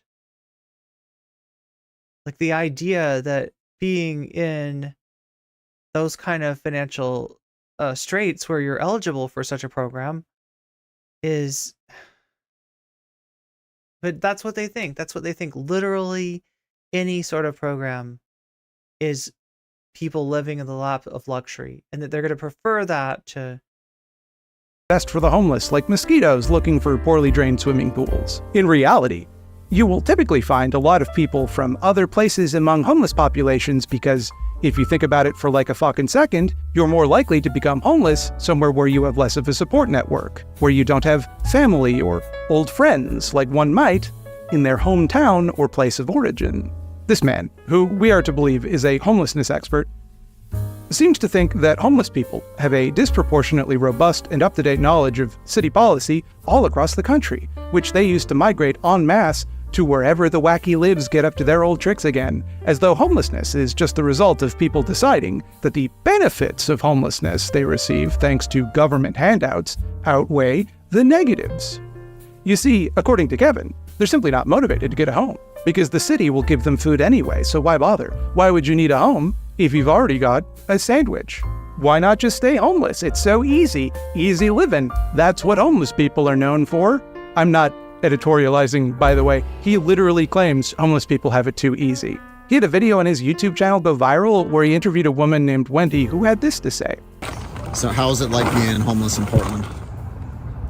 It's a piece of cake, really. I mean, that's why you probably got so many out here, because they feed you 3 meals a day. You don't have to do shit but stay in your tent or party, or if you smoke a lot of dope, you can do that. In a follow-up interview, Wendy said that she felt that this was framed inaccurately and that the video portrayed this as her personal experience rather than her anecdotal observation about others. And I find that telling, that even the people who agree with this narrative, the people that Kevin is using to launder this narrative, feel it is used to misrepresent the problem and dehumanize them.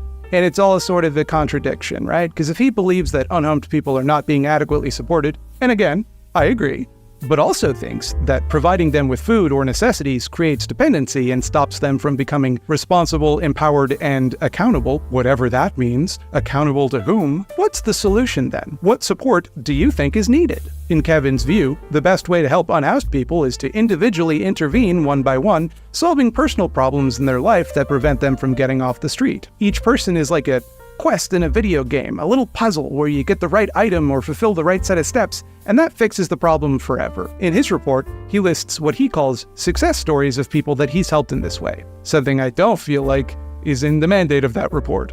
For example, the Santiago family, who he did a fundraiser to help get a new car part they needed to move on, like they're fucking ghosts, and he's solving their unfinished business so they can go to the other side. I'm not really sure why providing people with food creates dependency, but providing them with car parts wouldn't, but okay, that's certainly commendable. In general, I'm in favor of people getting their cars fixed. There are, however, some problems. So, I mean, like the other way that these, the unhoused people looked at as a problem in various places, that there's another way in which that problem, like, the way that the local government is looking at people, is solved, and that is by relocating them. There have been so many examples of this. You see a similar thing kind of happening with immigration, and it almost, I don't know, I don't want to read too much into his shitty report, but when he says move on, a car part to move on, it almost sounds like, wait, do you are you looking at it as a success for they are no longer in the area, they've gone somewhere else? With this approach, I don't know. One, it's maybe not I'm really scalable, right? Like it requires. I could be overinterpreting. Far too much time to be reasonably applied to each and every person who needs this kind of help. For another, I think there are a lot of people whose problems are going to run deeper than needing a car part, and who will require some more sophisticated support than an individual social worker might be able to provide. And also, many social workers don't have big YouTube accounts they could use to solicit for donations. But worse than any of that, to me, it seems to put these people in a very vulnerable position where they're dependent on one person alone who could easily use this power to manipulate them, or worse. Now, I don't say any of that to impugn Kevin Dolgren's reputation or to diminish the good work he may have done. You can't get social assistance benefits here unless you have a permanent address first. In the past. But hypothetically, if I were interested in impugning his reputation and diminishing the good work he may have done in the past, I might point out Kevin Dolgren is currently charged with 7 counts of identity theft and 5 counts of official misconduct for certain states try to remove fresh fruits, veggies, and meat from the SNAP benefit. SNAP is such a weird thing, right? This became like a hot button issue in Twitch poll a few years ago, where the question of whether hot food items, like, you know, stuff that's cooked and heated, should be eligible for SNAP, right? So some people thinking that it was inefficient, wasteful, that if you're on a government program, you should be cooking it for yourself, you know, never minding the fact that some people might not have the, you know, access to what they need to cook. And it's just weird how many things get either portrayed as being indulgences, that if somebody's really, you know, in this situation, they shouldn't get, you know, the off limits, like that's, you know, too fancy or whatever, or in this case, like BCAT saying that's too healthy, that's too healthy, no fresh vegetables for you. Allegedly stealing the identity of homeless people who came to him for help in his capacity as a homeless service provider. Oh my God. Seriously? Seriously? So, you know, that's not encouraging. Oh, also, the investigation into this alleged fraud started before he was contracted by the Deschutes County Sheriff's Office. So they just didn't look into him at all before deciding to hand him $18,000 so he could walk around, count RVs, and give them a PDF without spell checking it. Also, hey, remember the Santiago family? The ones Kevin held a fundraiser for? Turns out they didn't actually make it to the other side, or Alaska, like he said in the report. And of the thousands of dollars... Oh, he was trying to get them out of town.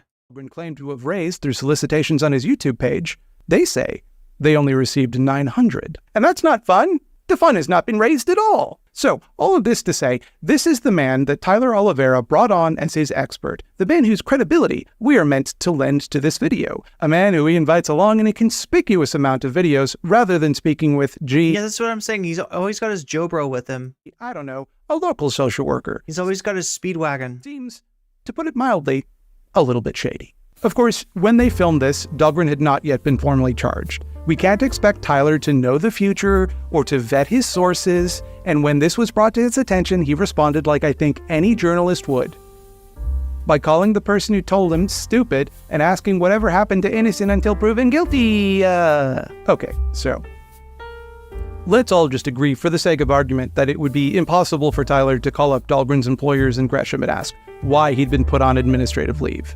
Let's pretend that's an unreasonable thing to expect from an investigative journalist. Let's also pretend that the phrase innocent until proven guilty is like a rule of etiquette instead of what it is, a rule of impartial jurisprudence. Don't you think that once you discover that someone has been charged specifically with fraud, it might be a bad idea to present them to your audience of millions of people uncritically and specifically link to the page where they solicit money without mentioning that fact? And if you want to support Kevin, go check out his YouTube channel at Truth on the Streets or help. Oh, so he's got a YouTube channel too.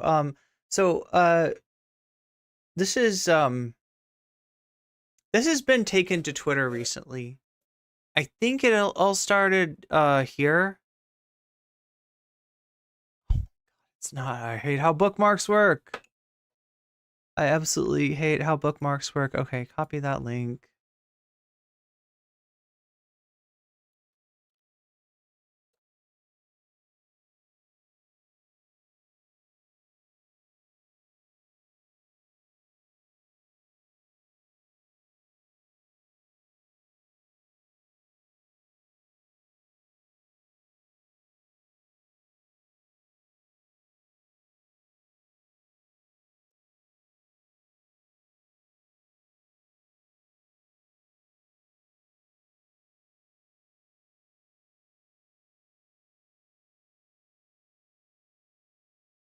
Okay, so this is I think this is the thread that got posted. Yeah, this is Alex Naivete.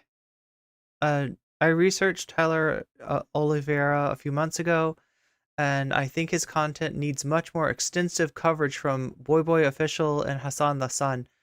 The Hassan the Hun, that's Hassan's Twitter name.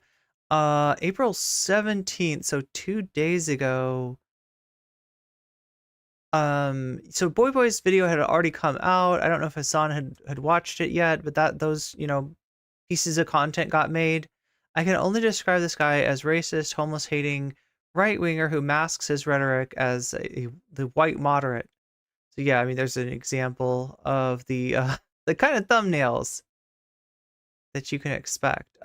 While creating irreparable damage to the people he pretends to care about, aside from using AI-generated images, he goes out of his way to connect crime to Black people.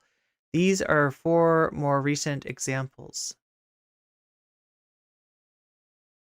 Must have a gun. Must have gun.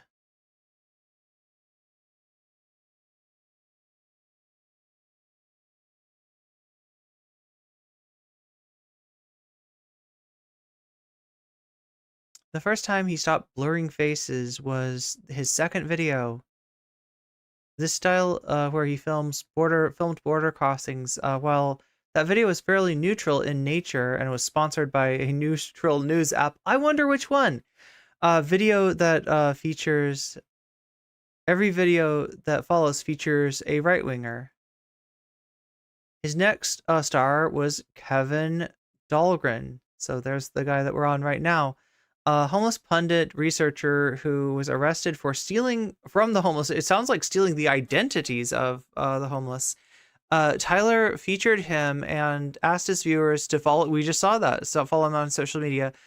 2 days after his arrest, Dolgren was also brought on a right-wing Canadian politician. Person asked me recently, why do so many ignore the drug crisis and instead blame affordable housing and zoning rules on homelessness? To start, the last 20 years of social service have been completely monopolized by the left and then radicalized. To not be liberal in this ... Oh, we don't get the rest of it. New criminal charges in alleged Gresham City job fraud. Portland YouTuber, creator, homeless service provider Kevin Dolgren arrested for theft and misconduct.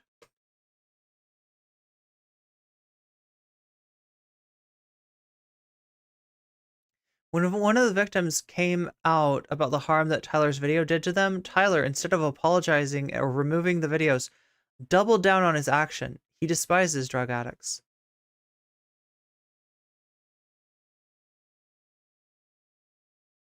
He's saying, wait, this guy was overdosing on meth on a public sidewalk, works in at the Overdose Prevention Society.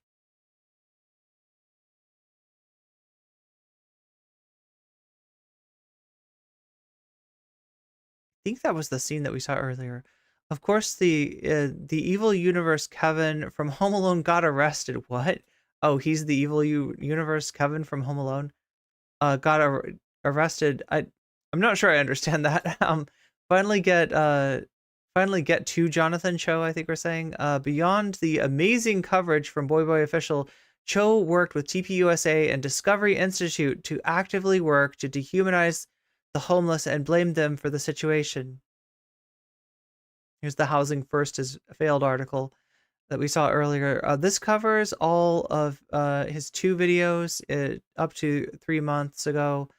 Some notable mentions include this goofy ass showing up to predominantly Black neighborhoods with a vest and no shirt, using a funny memes frame. And the start of his video about overweight people.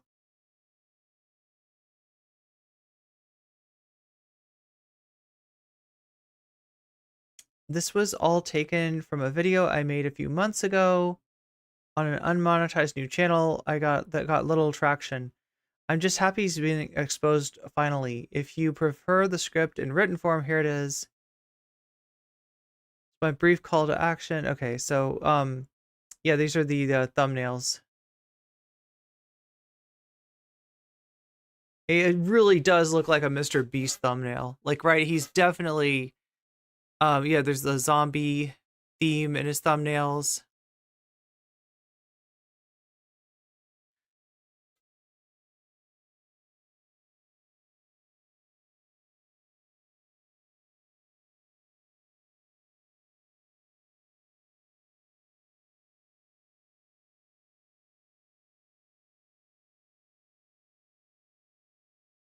Today we're talking about a YouTuber who, as far as I can tell, is literally making money by hurting the homeless.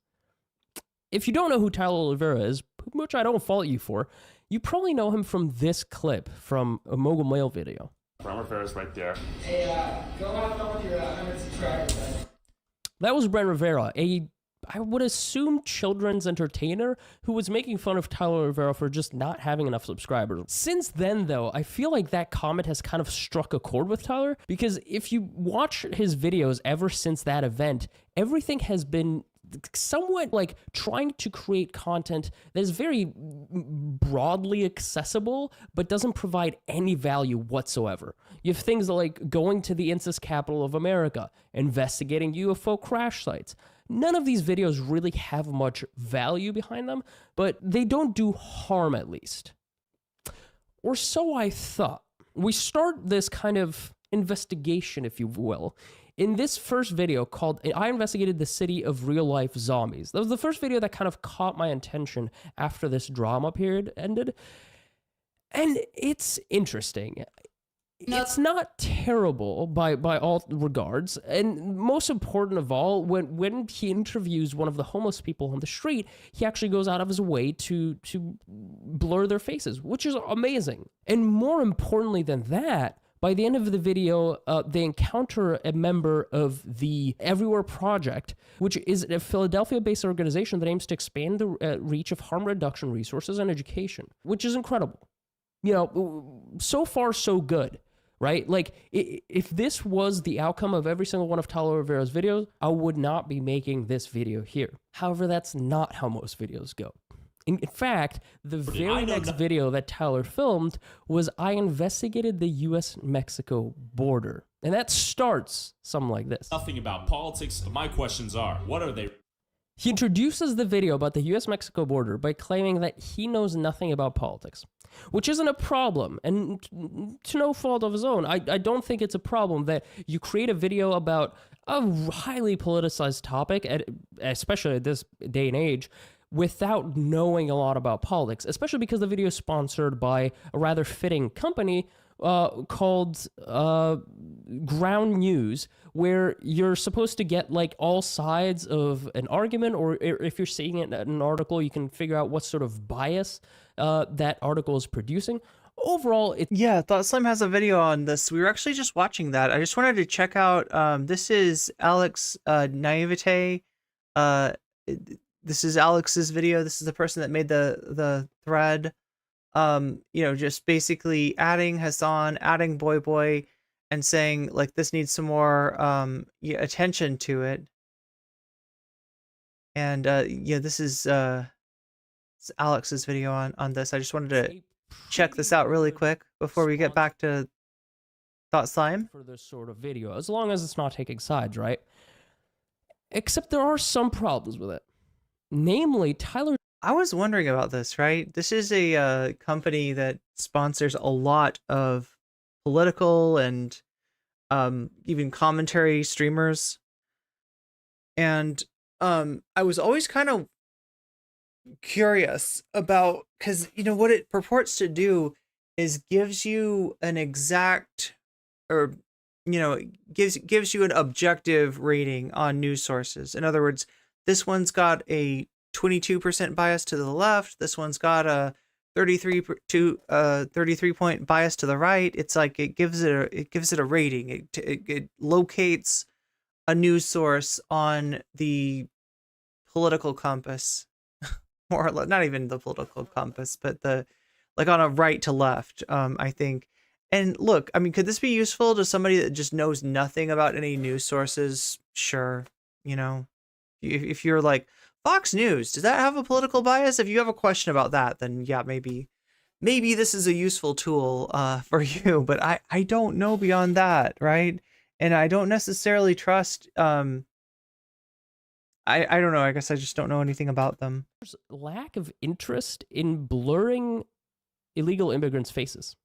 Behind us. I mean, you see kids, you see families out here. This is quite the situation. I don't know what the... These are children and immigrants who have crossed illegally through the border. By showing their faces, if they have to return to their homeland, they're exposed. It's evident that they tried to cross. So if some of them are refugees, which a lot of these people are from countries not even Mexico, like deeper in Latin America, if they're refugees, there's now video evidence of their unblurred face going through the border, which can genuinely harm people. To make matters worse, he also gave us this nightmare beyond human comprehension. This is you guys good? Okay, this is wild right now. From what? Seeking asylum? Title 42 is not... Yeah, that's Tyler from the comfort of his, I don't know, van that he came in or whatever, the plane that he rode with the money that he has, standing there with a mic in hand, watching a bunch of people try to do like a Mr. Beast style jump across into America. This is the border wall.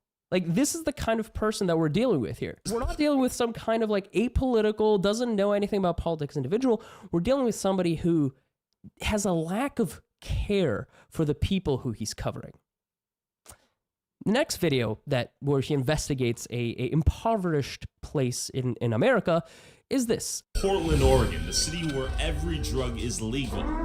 Drug addiction, homelessness, crime. Perhaps a few side effects of decriminalizing every drug, or so I think. Many believe this city is a government experiment gone wrong. But how did this all happen and what can be done to fix it? Does that sound a little bit political to you? Because it did to me. And I was quite interested with, like, where did this sudden politicizing of things come from? Because just one video ago, he was saying he knew nothing about politics. So two possibilities, right? And it could also be both. One is that he himself does hold these right-wing politics, and two is that he has ascertained that his audience, right? And yeah, there is definitely a right-wing audience for this stuff. Politics. And then he got sponsored by a apolitical, unbiased news source, and now this. Well, what changes that he met this guy? Met up with Kevin, a social worker born and raised in Portland whose life mission is to save this city before it's too late. Now, is it a red flag that he showed a Fox News reel? Maybe not. Maybe he was on some other news. Born and raised Portland, Oregon. I've worked in social services a couple decades now, primarily working with the homeless. I have watched as this... Okay, not quite. All right, so maybe he's a little bit right-leaning, but maybe I'm sure he has, like, centrist takes, and that's the only reason they brought him with him, right? Well, not quite. He feels that for the last 20 years, social services have been completely monopolized by the left and then radicalized. So this individual just outright doesn't like leftist politics. So clearly there's at least some right-leaning bias here, right? We can at least say that much. And that wouldn't be that much of a problem if it wasn't the case that every single video with Kevin uses Kevin as a source in the beginning, middle, and end. Everything is... The other question is, what exactly is his... What exactly is Kevin's what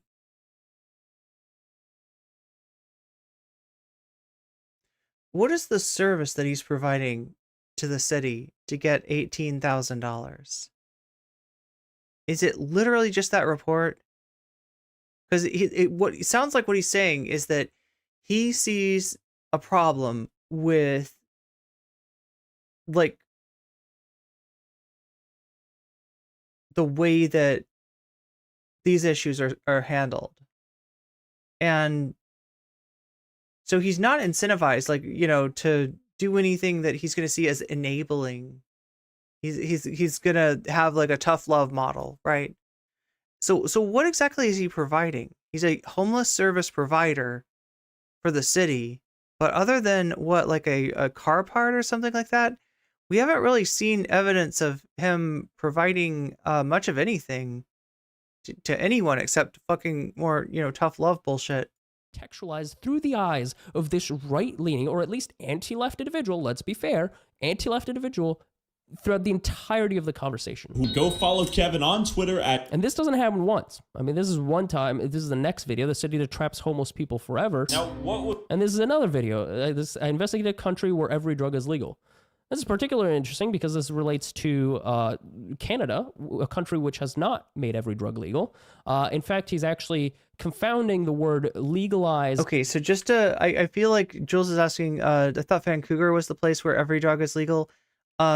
He's got two videos. One is like, I found a city where every drug is legal. The other one is I found a country where every drug is legal. And the city, I think, is supposed to be Portland, because of the decriminalization that went on in Oregon, or maybe it was even legalization in Oregon. I can't remember. But and then the city or the country was supposed to be Canada, I guess.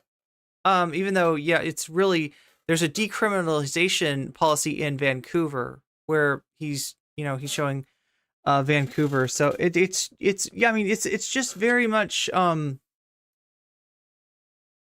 there's no like reflection of the truth in his titles. They are just calculated. What is the best title that I can have for this to maximize my views? Criminalize, which are very different in terms of, politics, if that's something that he cares about now. It's also very important to note that one city has decriminalized drugs, BC, and not, or county, I believe. I don't know, Canada, whatever, the state, whatever. It's a province. Has decriminalized drugs, not the entire country. And the other thing that's interesting is that Kevin actually introduces a news source in this part of the video, who has this to say. What was the objective in decriminalizing those drugs? That their idea was that this would reduce stigma. They cite other countries in the world that have had some success with decriminalization. They talk about Portugal, Uruguay, Germany, but there's a huge difference between what they're doing and what's being done here. Fortunately, the government is only telling half the story and they've only put half the work in. Okay, that's pretty great. I mean, we can agree. So obviously, if we have proof that it works from all these other countries, these European countries, then and we've only put in half the work, then we should put on all of the work, right? I mean, that seems like a pretty obvious question or problem and solution, right? Well, not quite, because I took out the context of this clip. This is how Tyler introduces this individual who just said all these things. Out here, I hopped on a Zoom call with Eleanor Sturko, member of British Columbia's Legislative Assembly, who wants to repeal the decriminalization of drugs. Yeah, so the solution to the fact that North American countries have decriminalized, but only halfway decriminalized, they haven't gone all the way, even though we have examples that work, is to completely repeal it and not do anything to fix it at all. Not go all the way. Well, we've gone halfway. We failed to go all the way. Let's undo everything. Pack our bags. Don't need to help the homeless anymore. We're done. We're good. And she is center right, by the way. If that matters, it doesn't really matter to me. I think it would be fine for her to show up here. And I try to learn a little bit more about Kevin himself, actually, at this point, because I was like, surely that's not the extent of this logic, right? The only problem is that when I went to Google him, I found out that he has been arrested for, among other things, identity theft and theft from the homeless.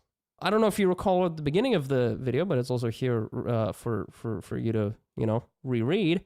He's a homeless service provider. He's somebody who was going to the homeless. That is a whole nother type of tough love, right? That's beyond tough love. That's beyond, like, a cold-hearted policy under the auspices of wanting to enable people, not wanting to enable whatever, the bootstraps philosophy. that this guy represents, right? It is literally, no, you victimized them, you stole from them. What? Like, what even? Talking to them, helping them in many ways. He was even hired by by cities like Portland to investigate and do research with the homeless to try to provide, you know, details for policymakers to make, you know, smart choices about the policies that they're going to introduce. And that same individual was somebody who was using the identity of homeless people and even stealing things from the homeless. I mean, that's insane. And this happened, I think October 31st was when he arrested. This article came out November 4th. So, but just like, imagine the balls on that guy, right? Imagine the balls on that guy. He's sitting there, like, stealing people's identities. And then he, like, when Tyler Oliveira, you know, calls on him and like, hey, I need a homelessness expert. He's like, oh yeah, I'm your dude. I'll come out. I'll be in the videos with you.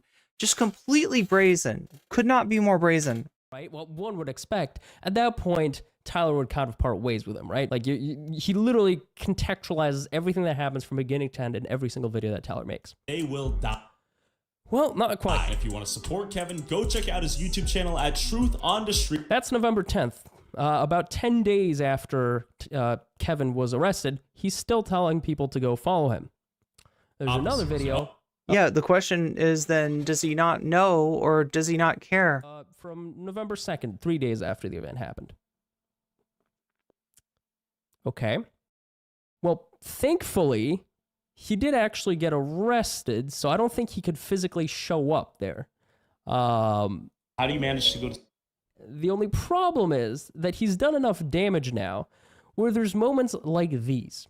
This is a video, this is a conversation between Tyler and the individual on the right. Unfortunately, his face is not blurred, but at this point, this video has been seen by 3.7 million views. I don't think it matters. He is a college student who is also homeless, and he shares his story with Tyler. Go to school and come back here. It's hard. People don't even know that I stay over here. Okay. Graduated last year with my associate's degree in science and nursing. I've been looking for a house. I've been trying to get assistance from them inside. They don't offer assistance anymore. While some of the few people who actually wanted help claim to not receive any, on our way out of the zone, we ran. So, yeah. Somebody just told him straight up, hey, I looked for help. I'm going to college. I'm obviously trying to better my life, right? I'm seeking an education. One of the most important things if you want to make it in life is to seek an education. And Tyler immediately cuts and with his voiceover, with his idiotic voiceover, says, well, some people are claiming that they're not receiving help. He's a college student. What else do you want?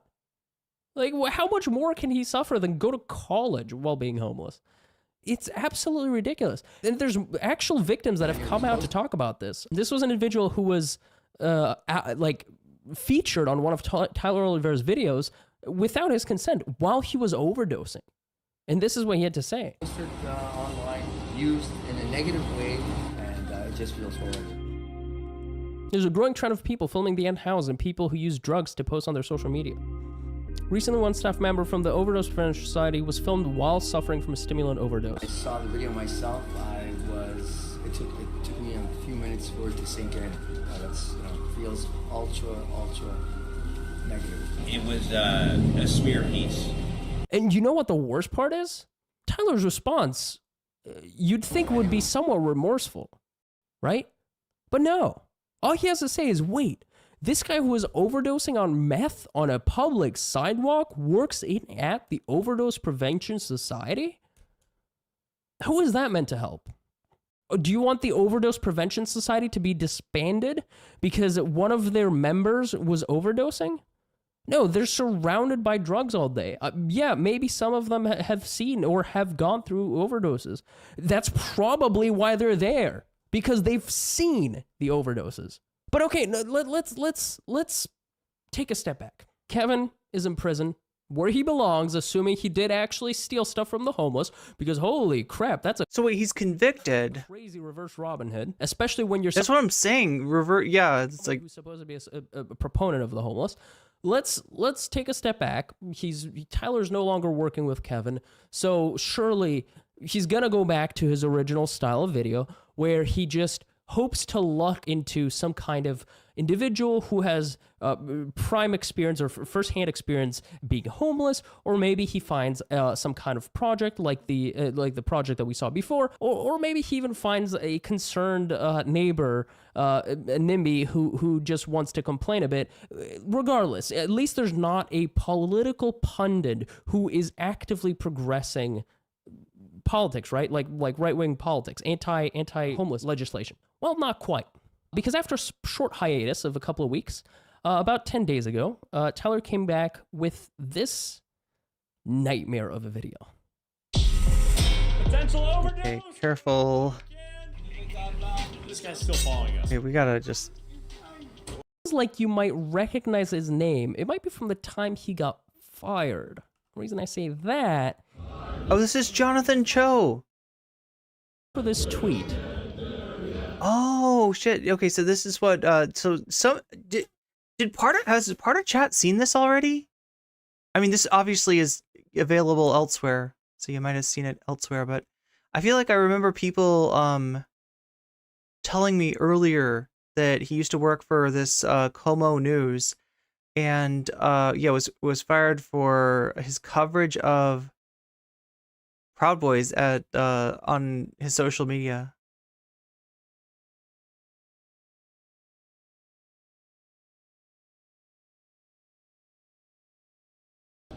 So yeah, he's not just like right wing, he's like insurrectionist. Like, right, he's covering insurrectionists.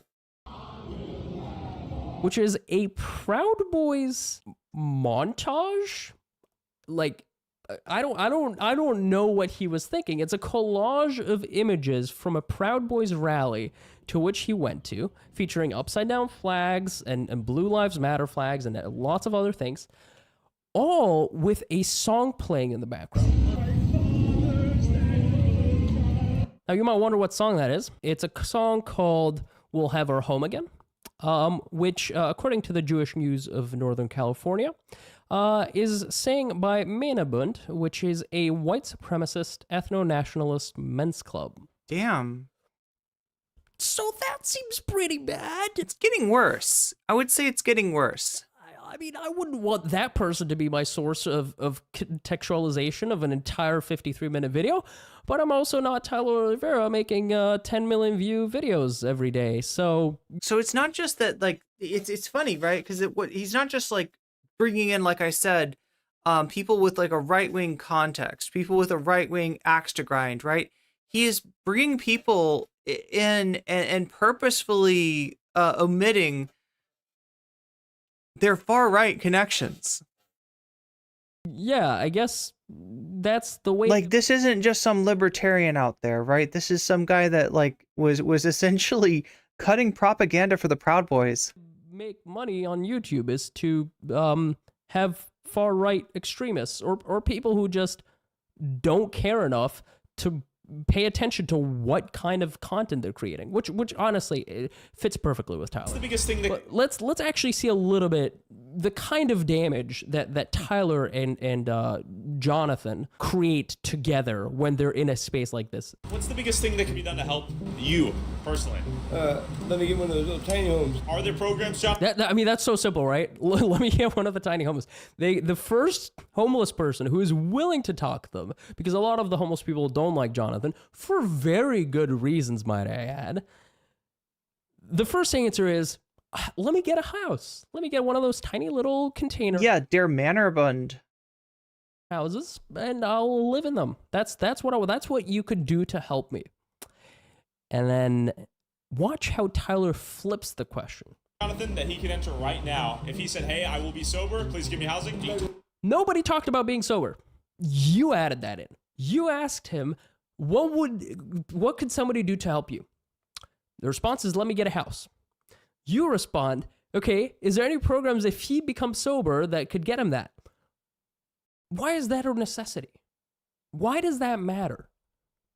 The answer... Why is that the first step? Sir, if you were to ask me, because obviously, like... You know what it is? It's because they know that's the biggest challenge. And they know that's the thing that's only going to happen if other things fall into place.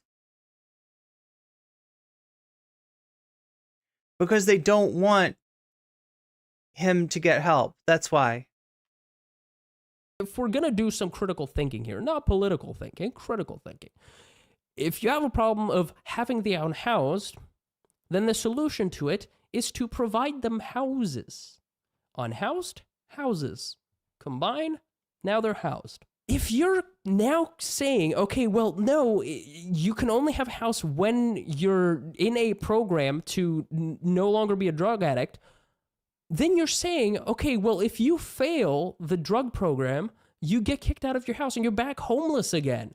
That defeats the purpose.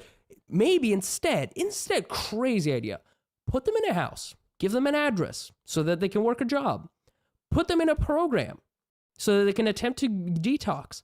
If they fail to detox, give them another chance. If they fail again, give them another chance. Keep trying. Eventually, So this is the difference between housing first and whatever bullshit this right winger is trying to, like, this is a right winger that took a particular interest in homelessness and purports to be a service provider, purports to be helping unhoused people, and just, you know, has this mindset that just will not possibly conceive of anybody being helped except for in what they know to be a very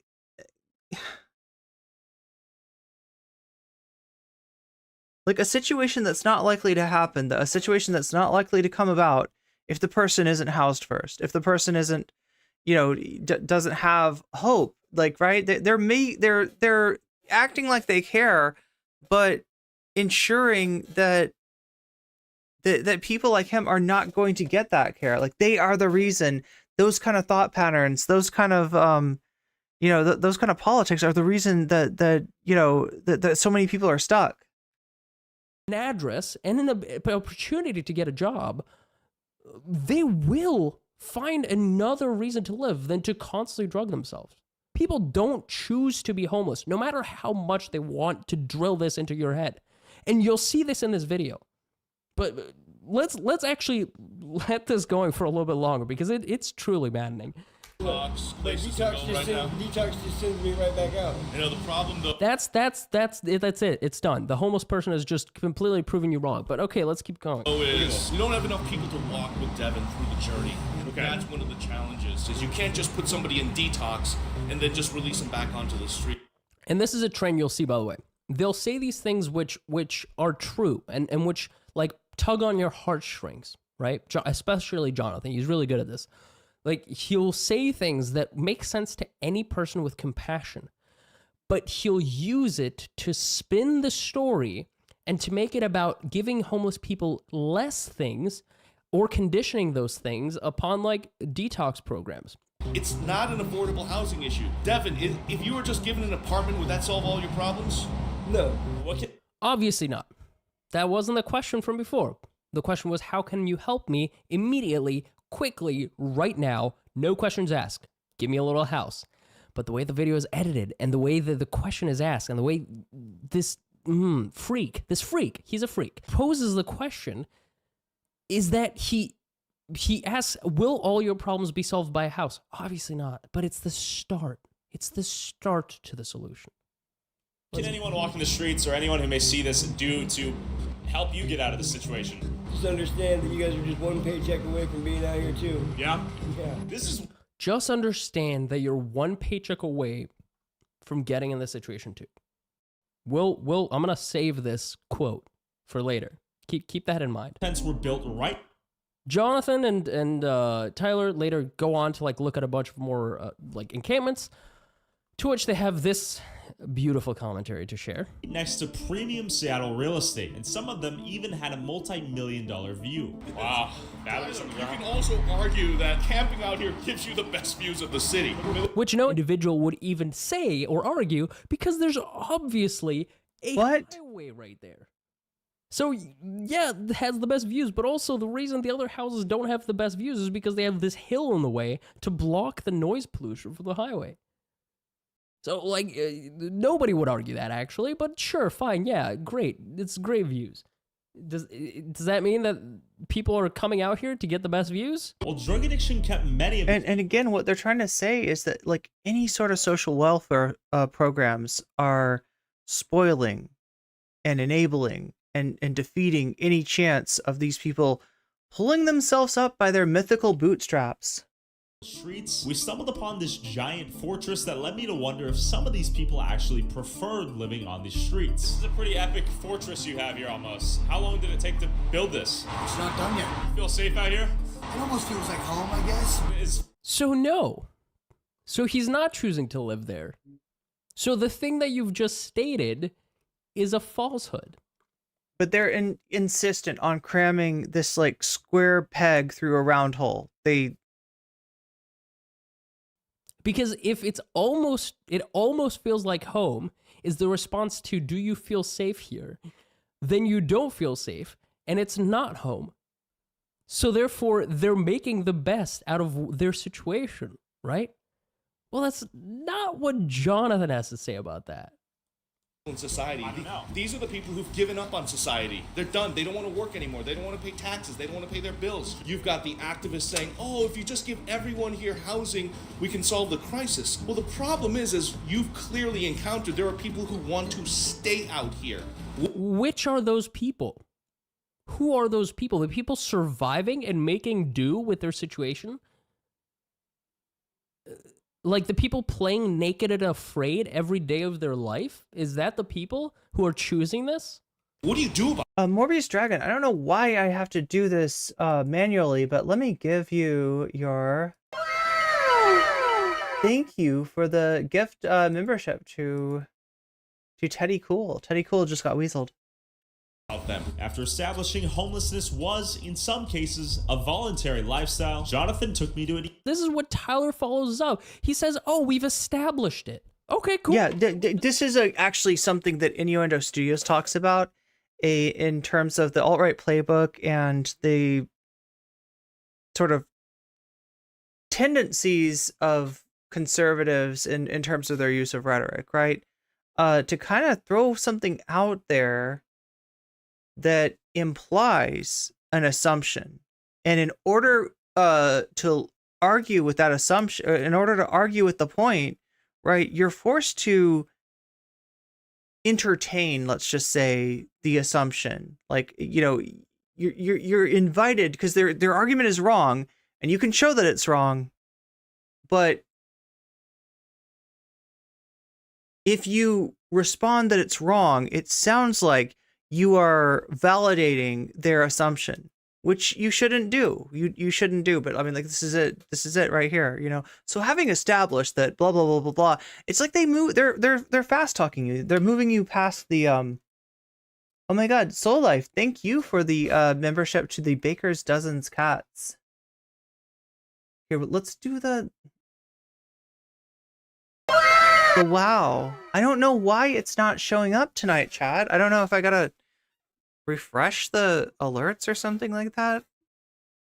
Let's try that. I don't know if that'll help, but there's your manual alert, which is even more special. Established it. This is done. Pack our bags. We've done it.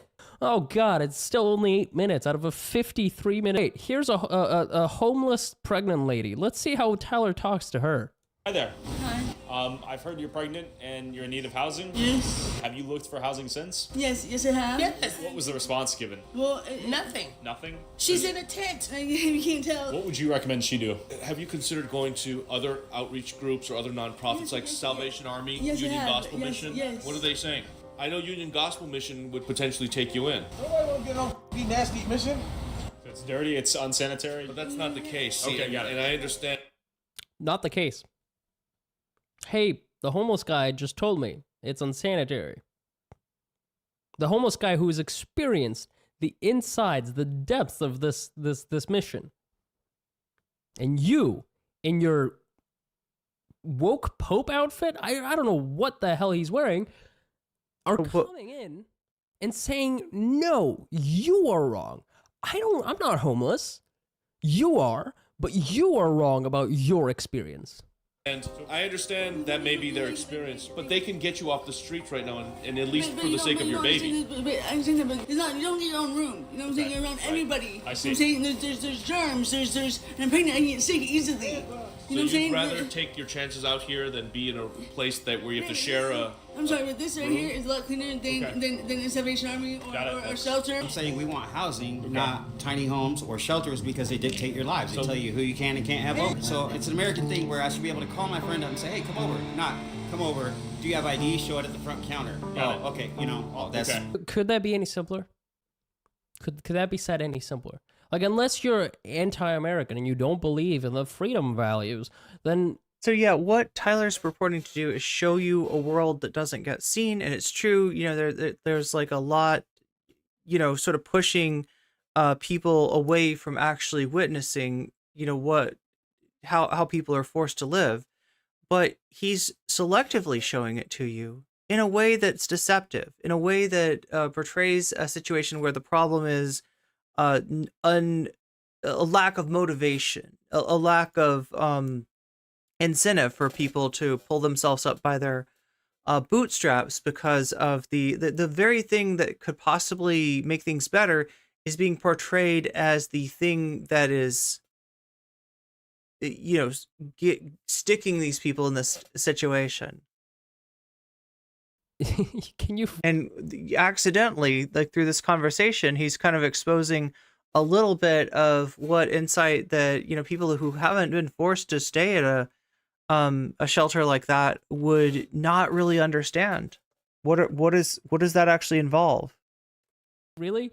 Like, disavow this? Do you understand how some people hearing you almost say that's a sense of entitlement? Yeah, exactly, BCatK. 2-3 jobs. If you can blame it on the people, if you can, imply some sort of moral failing, then you can live with their suffering more easily. If you can portray these people as zombies, as dangerous, as nightmarish, inhuman forms, then you can sleep a lot better at night, I guess. I'm just asking for the sake of asking. And you don't feel as bad being a fucking dickhead right-wing politician saying that the homeless have it too easy. People working 2-3 jobs that don't realize one bad day and they're this close. What would you wish for if you could talk to the mayor right now or the governor?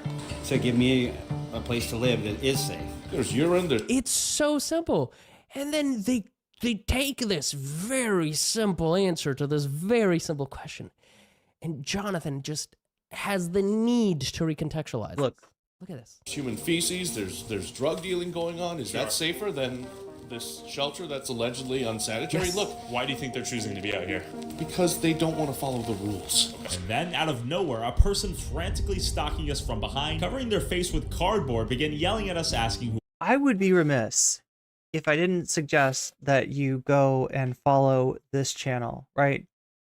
This is a great video. It has less than 1,000 views on it.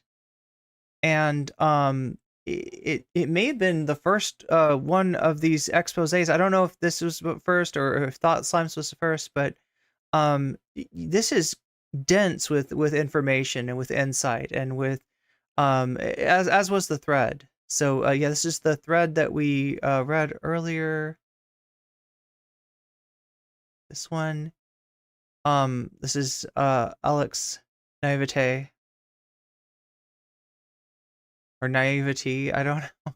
I might be mispronouncing your name, Alex, but I want to give everybody your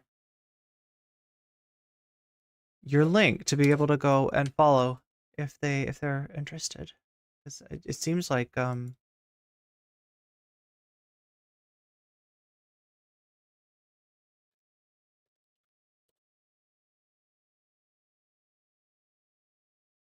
We were. Hi there.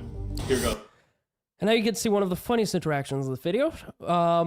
What you'll notice is that a lot of these individuals who really hate the homeless and want to send them in camps and never look at them or hear from them again, tend to get very scared of... They just tend to be very jumpy. Jonathan himself goes, "Here goes," as soon as he sees this individual running towards them. And as they start talking, they realize that this person has this beautiful statement to make.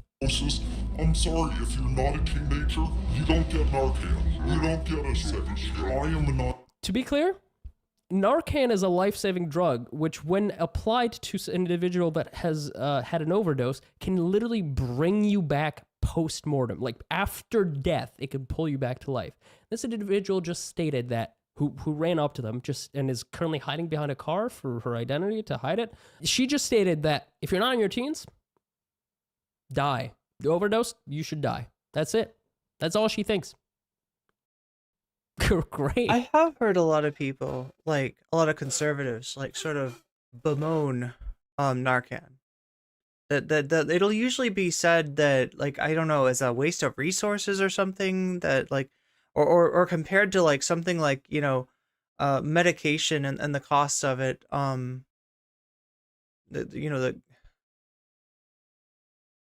or whatever. Essentially, like the idea that this medication exists, that, and you know, people are trying to get it into more and more hands to be able to take care of incidents like this and you know, save somebody from a deadly situation is like something that they really do. I am not some crazy conservative. Oh, okay, good. This is not safe for me. Yeah. This is not safe. Oh, okay, got it. We're gonna get going. All right. And they feel so antsy and scared. It's fascinating to watch. And this will keep coming back as well. Go hold on to this thought as well. I get it. I'm curious though. Why did you go charging at us? If I was gonna have some idiotic progressive thing like, oh, these poor homeless poor people, you know, they're the poor entitled. I thought she was a far left activist coming up on us, but I didn't realize she was a concerned neighbor with.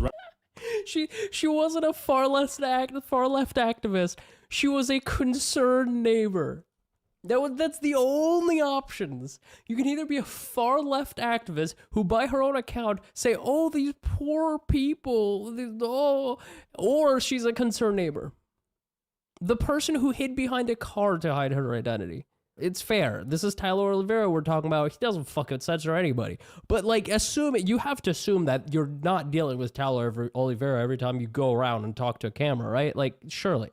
And this just keeps happening. Who dislikes you in Seattle? People with green hair and pink hair and purple hair, calling me transphobic, saying I'm anti-LGBTQ, saying I hate the homeless. Every agenda that they want to champion, they consider. I mean, at this point, that's right wing. Like, you cannot tell me that this channel is not just a far right wing channel. At this point, I'll believe you if you tell me that this guy is making money from like right wing pundits who are just sending, like, media, like Fox News is just sending millions of dollars to Tyler to make these videos.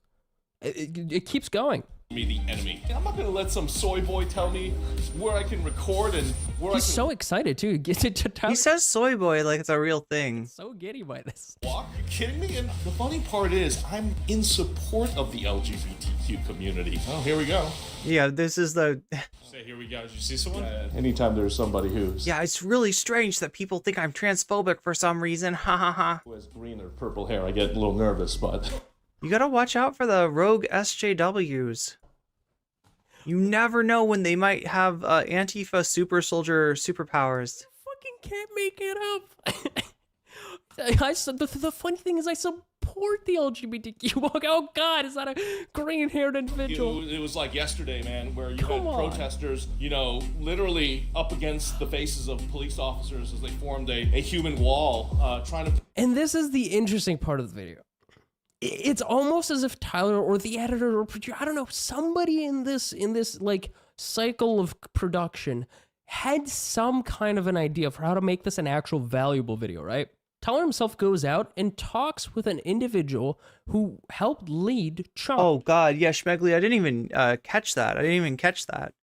As they run away. I'm not gonna let some soy boy dictate the.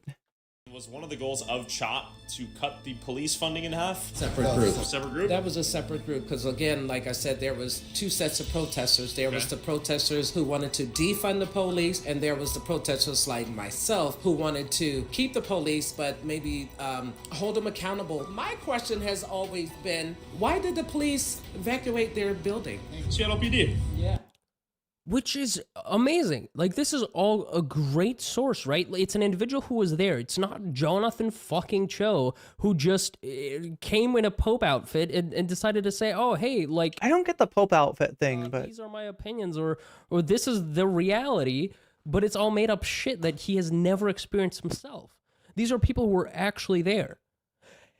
Except that, of course, on a Tyler Oliveira video, that's not where this can end. Instead... Tyler leaves them. We said goodbye to Mark and met back up with Jonathan here. Yeah, we got to get back to Jonathan. Let's hear what Jonathan's ass has to say. Do you want to know what the worst part is? This is how the video ends. YouTubers, if Chop has taught us anything, it's that the same people who want to abolish the police are the first to ask where they are when the safety of them or their loved ones are jeopardized. He's dying. He needs your help. This is your job. The laws, the police that enforce those laws, and the people that respect the authority of an almost kind of sort of democratically elected government that we have is the only thing protecting our fragile civilization from... I mean, genuinely, how is that the outcome that you arrive at? The people literally told you there were multiple people protesting. There were leading members in CHOP who weren't even expecting the cops to leave, and they actively worked to communicate with the police department. And then this was included in the video, but I didn't cover because this would be a 2-hour video. They actually like said, "Hey, we need the police. The not even the police. It was a fire department. They needed a fire department or an ambulance to come in and save an individual's life." And they were ignoring the individuals that were there, the leaders. They were ignoring the leaders, and they're staying out of CHOP themselves. And they let 2 individuals die that night. And this is the outcome that we arrive at. Completely ignoring any of the primary sources that he spoke to during the video. And the worst part, I just want to highlight the genuine worst part of all of this. Like this is bad, right? But the worst part of it all, it's that it's not advertised as this right-wing media piece. Instead, it's being sold to the viewer as a humane thing. Watch how Jonathan talks at the very beginning of this video to get you to take his side. Human beings, man. Yep. There's somebody's mother, father, daughter, son, uncle, aunt. If we look at each person that way instead of as a criminal or a drug addict, we have a better chance to get to know their story. Seriously, what's with the pinky, Tyler? What's with the pinky? I don't understand. Help them get off the streets. Great. Yeah, these are humans, and he's humanizing them. That's amazing. Except that you realize that the people that he talks about, the people that he works for, that Jonathan Cho works for, who he posts on every single video, is this group called Discovery Institute. And in that very same video, remember this quote? Just understand that you guys are just one paycheck away from being out here too. Yeah. That one quote is used in Discovery Institute's primary video, like their main meat about their like what they feel about homelessness. And this is what the Discovery Institute, again, the company that Jonathan Cho works for, and honestly probably Tyler Oliveira might eventually or already be making. Chat Alpha says the mission is men's only as far as the place that they suggested money from. This is what they have to say. I think that's just more evidence that they don't care. They don't actually care about this. There's nothing real about their concern. It could happen to anyone, or that you're just a paycheck away from being homeless yourself. And if homelessness can happen to anyone, there is no connection between behavior and outcomes. It removes any concept of fault or responsibility from the equation. Second, So there you have it. They're just liars. They don't care about what the homeless have to say. They have their own narrative which they want to sell. And if you want to like unmask the Scooby-Doo villain that is the Discovery Institute, you can go into their own website, Discovery Institute, to learn more about what they feel about the homeless. Many among the unhoused, certainly not all, but a large percentage, that's a majority. You're saying, I mean, a large percentage is probably a majority, or like 45%. Became homeless because of their own dysfunctional personal behaviors. So they very much do not want you to think that they do not want you to see yourself in anyone here. They do not want you to, they want you to think that this happens to other people and you're not, this could never happen to you. It's such fucking bullshit. They don't care about, like, statistically speaking, the way capitalism works, this will happen to you. This will happen to you or someone you love someday.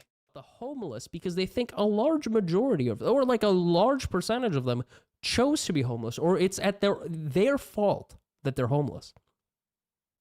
Furthermore, and because of this, they then go on to say, well, you know what? The unhoused don't get free houses. What they should do is that they should live in these homes which require them to do targeted treatment for substance abuse, attending job training classes, and participating in efforts to alleviate mental health issues.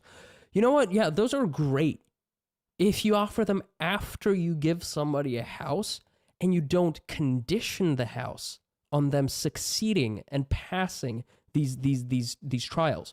Because accepting targeted treatment is one thing, but this isn't what will happen in policy. What will happen is that for you to remain in the house, you have to be in the program.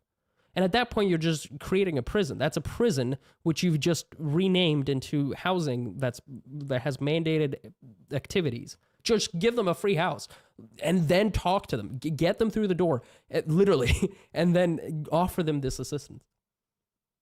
And that's the worst part, right? These videos are being sold as this this humane, this caring source of entertainment. It's poverty tourism, essentially, is what it is. But behind the scenes, like the subtext of it, is actively working towards hurting those very same people that are getting doxxed in every single video of Tyler Oliveira that Tyler Oliveira posts. And by the way, I haven't even talked about the fact that Tyler went to a black neighborhood wearing nothing but a bulletproof. So this is the part we haven't seen yet. Vest, or the fact that he introduces fat people in his video like this. Over 40% fat people. What? Or the fact that if you actually paid any attention to what was that? Videos, every single video that relates to some kind of crime or criminal, like the murder capital of America, the most dangerous city in America, the city that banned police, it always features black men holding guns. They're also all AI generated, which is pretty obvious by how disgusting these thumbnails are and how stereotypical every single homeless person looks, or the fact that the LGBTQ have green hair and rainbow shirts. But good God, man. I cannot believe this is one of the, fairly large channels on YouTube at this point. This is disgusting. And if people don't talk about this, if people don't come out en masse and say, hey, this is fucked up, I don't know what to say about the platform. I don't know how advertisers are fine being on this platform when this is the type of content that's being pushed on it. Now, this Tyler acknowledged, I think, demonetization on a lot of his videos. I mean, I don't know how real that is. I don't know how pervasive that is. Maybe for his videos, yeah, they would be. So that's what he's trying to do is try to say, if he's ever questioned, if he's ever called a scumbag, if people are ever calling him exploitive, his reaction is that he could be making more money. He knows how YouTube works. There are so many niches that would be easier to monetize than this. He's doing purposely one that's not easy to monetize because, he cares. He cares, and he thinks this is, and that's the perverse thing about it, right? It is absolutely poverty tourism, but it's being sold as some kind of altruism. It's being sold as socially responsible. And it's anything but. It's the opposite. You've literally got a guy on here as your expert that stole identities, that stole stuff from homeless people. I make a living off of YouTube. This is, I don't know. It's fucked up. I mean, genuinely, I would love to hear your thoughts. I don't know what to say. And hey, Tyler, if you're watching this, listen, I'm sorry Brent hurt you. I seek help. Like, so Brent was the guy in the video that where I guess it was a larger YouTuber. They were shooting in the same space. He started hearing them like talk some kind of shit about him, and he comes down and brings his camera and stuff. And this is the one of his early dramas. We had the speculation that maybe that changed him somehow. That there was something in him that was unwilling to continue to, get views that could be mogged. that he had to Mr. Beastify his channel just for his own ego. I don't know what motivates this guy. It's it's an open question. Don't do this. This is you're genuinely hurting people who just need a roof over their head, one of the basic necessities. And they will do better. Like, maybe do like a Mr. Beast experiment. Put a homeless guy. Actually, I don't trust you with that. Never mind. Anyway, goodbye. Thanks for watching. Subscribe. I don't know. This is literally my first video. Bye. Well, that's a good video. That's a pretty good video to call your first video. And I learned a lot, right? For more than anything else. Oh my God. Of course.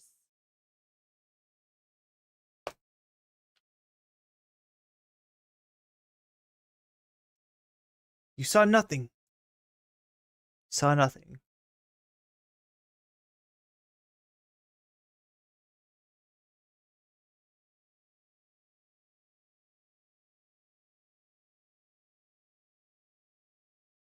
I hope one of the communities that exploits sues his damn ass.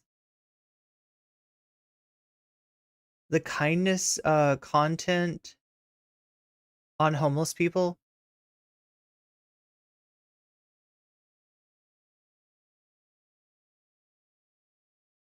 I mean, this is, yeah. It's funny that he's gotten away for as long as he has, calling this anything other than the most cynical kind of exploitation you could imagine.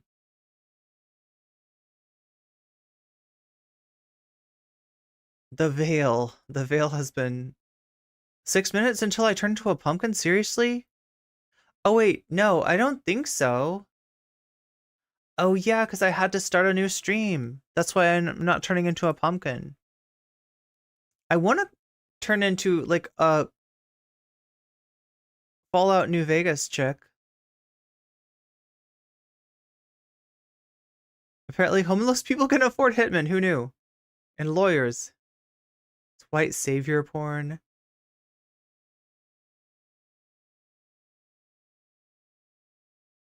Food, housing, healthcare, and clothing should all be human rights. Yeah.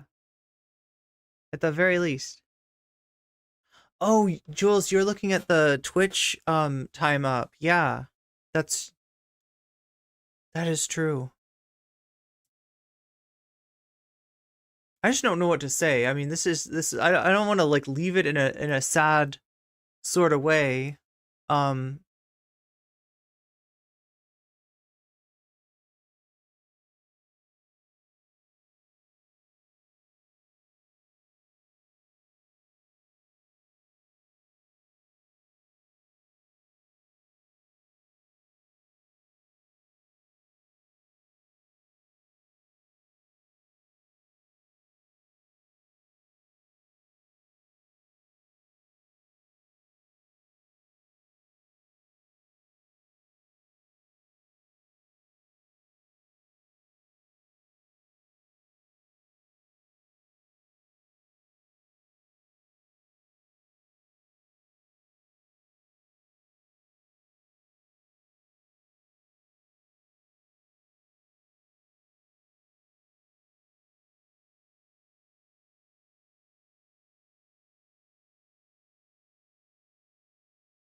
There's a spot in the woods near where I live, called Tent City. My town wants them locked up for trespassing. Are there any foxes or weasels? I think I found something that was like about weasels, but it was from the BBC. And so I was just kind of like, is this weasel content that's going to get me taken down?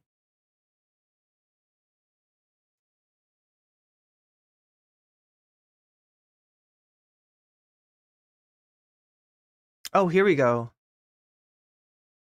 This is what I want to show you. No, the music. Why is that? I feel like the music could be problematic. I feel like all music could get me in trouble. Even if it's okay for somebody else, it doesn't mean it's okay for me. I am not allowed to have music. Oh my god, look at this shit.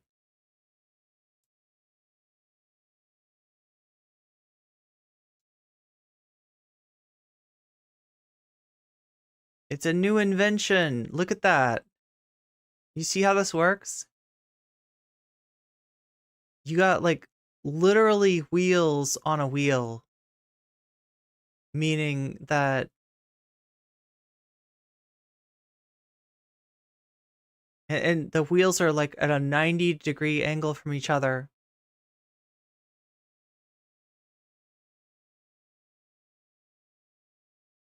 All around them. These are typically used on the four corners of a robot so it can move in any direction, but I wanted to put them all in a line so the bike still balances sideways but it can screw itself along. I actually found a YouTube video from Matthew Watson where this method was used to drive a small robot. I believe this was a PhD project and it works very well indeed. I can't find any other versions of this type of locomotion, and I certainly can't find any versions that are big. How does that work? I mean, if you look at this, right, you've got a wheel, that's kind of like rotating this thing, and then you've got a wheel, you've got wheels on that wheel. So you, even though you're like sort of moving in a rotational direction, if you propel this thing, it'll go forward even in that position because it's got little roller wheels on here. Instead of building the electronics myself though, I took the guts out of a hoverboard, including the motors. I tried to velocity match the original wheels with... Chat Alpha says, remember, 24-hour public toilets not only help homeless people, they may also save you. The new larger wheels using belt drives, which kind of worked okay, but then the only way to propel it was with EDFs blowing it along, which wasn't very successful. As soon as I what are EDFs? Assembled that version, I realised it would have been better to have made mechanism wheels, which have the little wheels slanted all around them. These are typically used on the four corners of a rope. Okay, now that one I can't tell you how that works. So it can move in any direction. But I wanted to put them all in a line so the bike still balances sideways but it can screw itself along. I actually found a YouTube video from Matthew Watson where this method was used to drive a small robot. I believe this was a PhD project and it works very well. Wonderboy says, just PhD folks blowing minds for a final project. Indeed.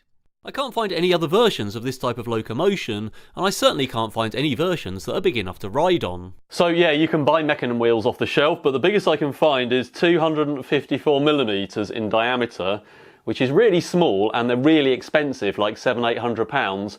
And I already made 2 massive Omni wheels, so I guess I'm going to have to make 4 massive mechanism wheels. Yes, of course I'm going to 3D print most of the parts. I'm building a scaled up version of my mechanism wheels from the smaller robot I showed earlier.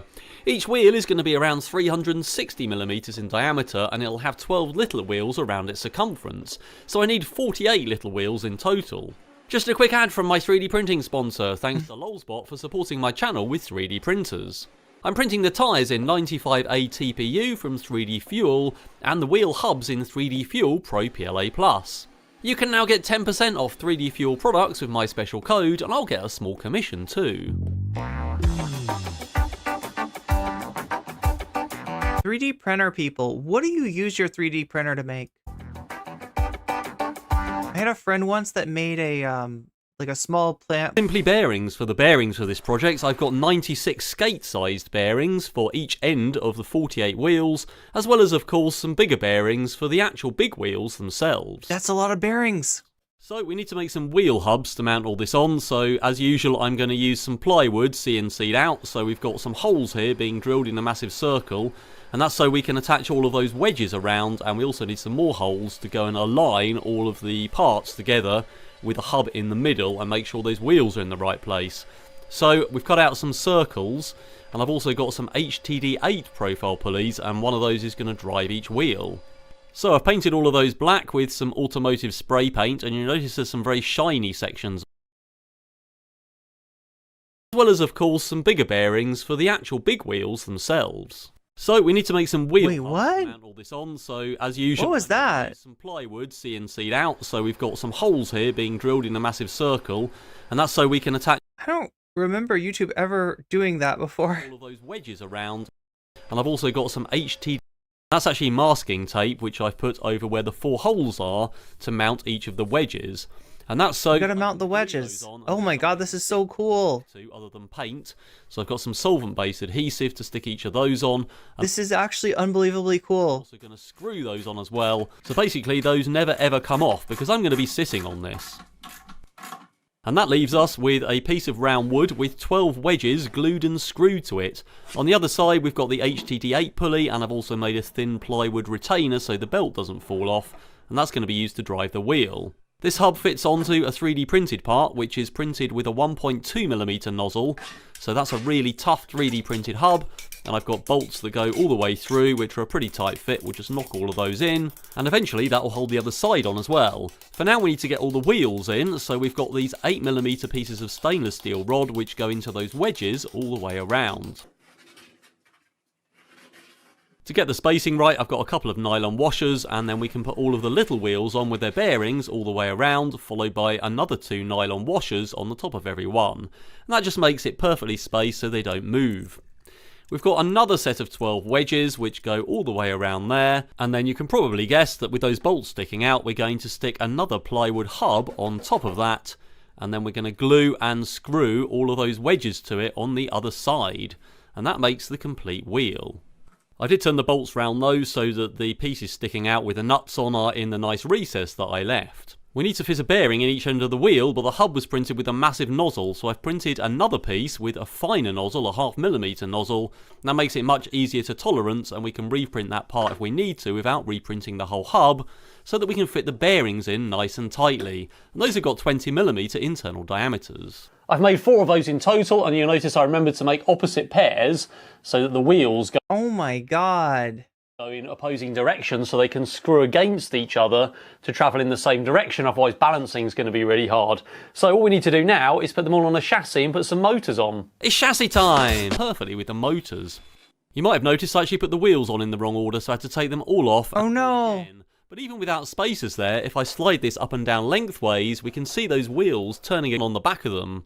There's a magnet on the motor and an encoder on the board so the position and velocity, or torque, can be accurately controlled. This is a really neat unit, and I built a 2-stage belt reducer for the Rhino tank. This time we're going to need a bit more velocity though, so I've doubled the size of the output pulley that drives the wheels. The motor and reducer assembly fit onto the risers I made on top of the main chassis crossbar, and the belts are tensioned with blocks underneath each assembly. That's how I am with sewing. I always put things on backwards and then I have to redo them. I made a quick stand out of steel for it so I can lean it up and work on it upright, and I've also fitted the top of the chassis on, and that's going to hold the handlebars, the saddle and the electronics, and that is a bolted on piece so that I can take it off to get to I need to have some payoff. Those motor assemblies if I need to. In the last I want to see how this all comes together. I made a steering assembly which basically would lean sideways as well as rotating, and that's what I used to control all of the axes. However, there was nothing solid to hang on to, so that was a bit of a mistake in the end and resulted in me crashing. So this time I've just made the handlebars which are completely fixed and don't turn at all.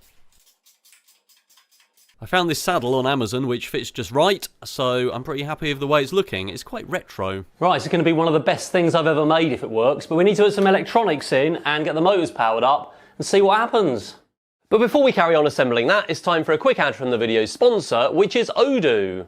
Odoo is an all-in-one... Odoo, get at me! ...entrepreneurs with a wide range of web-based applications to simplify the management of their business. Everybody else has a sponsor. Anyway. You can customize. The grid lets you easily lay out an including images, text, and choosing your theme. Once the structure is in place, you can start customizing. Simply drag and drop blocks to customize your website, image shape, website about project. So I've made an electronics enclosure, and in there we've got a Teensy 4.1, we've got a SparkFun BNO 086 IMU, and we've got the CAN bus transceiver to control all the O drives. On top I've got a monitor. An LED strip, which is actually typing with greasy fingers, yeah. moment of visualizing the IMU data. I've also got various knobs on there. I probably need to get some food after this. I keep on meaning to play Fallout New Vegas. But that might be either like a late night stream or... So we've got a trim control, which is for the inertial measurement unit data, and I've also got a switch to initialize the O-drop. I feel like Hassan plays more games than I do. And I've got a volume control we'll talk about later. I've got connectors coming out, including the CAN bus, USB power, the 48 volt power so we can monitor the battery, and some connector to go to the Yeah, eating definitely takes priority over Fallout. Bars for all of the switches. I've made a battery box which holds 4 6S lipos, and we're going to put those in series and then... I can't believe how much goes into this. In parallel. I mean, I guess it makes, like, you're making a futuristic, ultra-futuristic super bike, so... Easily get nearly 50 volts out of that. There's a 200 amp contactor on the top of there, and that's going to be linked to the e-stop on the handlebars so that I can actually cut the power off if I need to. Important. Very important. The saddle there, so they're nice and accessible to control. Yes, that's a USB boost pack powering them, nice and professional. The grey cable is CAN bus that's daisy chained between all of the O drives to control them, and all those batteries sit at the back. And yes, I do have a cover there to cover the dodgy bolts, which has got 50 volts on. I've built quite a few balancing robots in the past. There's a playlist in my channel just for balancing projects that use various means to make unstable things stable. The main thing that makes balancing robots work is a PID controller. This takes the angle data from the inertial measurement unit and controls the wheel velocities appropriately. The proportional term simply means that the wheels go faster if the angle is greater, but this isn't sufficient to make the device balance properly. The most important part is the integrator. The output of the integrator is the area under the graph, so if the angle is constant as time goes on, then the output increases as this area increases over time.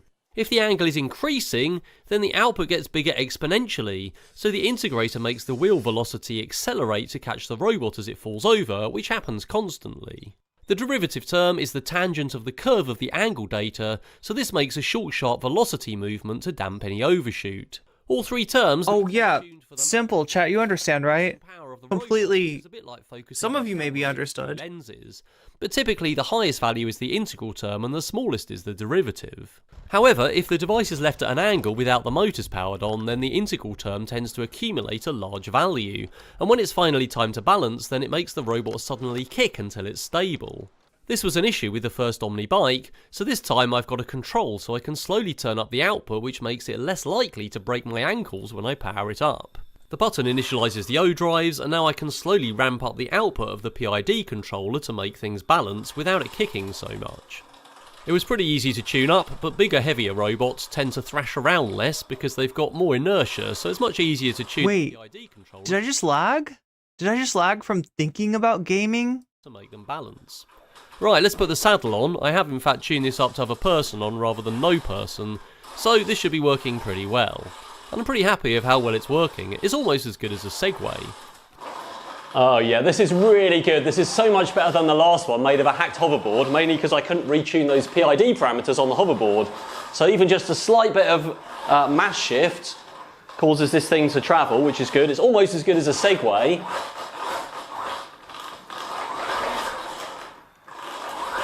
I've definitely got enough velocity for balancing there, but what we need to do now is try and screw it along by moving those wheels in opposite directions, and if that works, then this is going to be pretty cool. So I've got a twist grip on the right hand side which moves in one direction, and I've also got a toggle switch so that I can drive in forward or reverse, and all that's going to do is make the wheels turn in opposite directions to screw itself along and transpose that value over the balancing value. Right, let's try and go forwards. Whoa. Oh, it works. Oh yeah, this is brilliant. This is brilliant.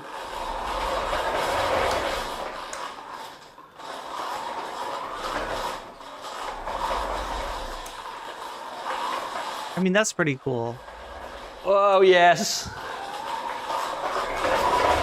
Wait, I think we might be slipping slightly on the smooth floor, but this feels amazing.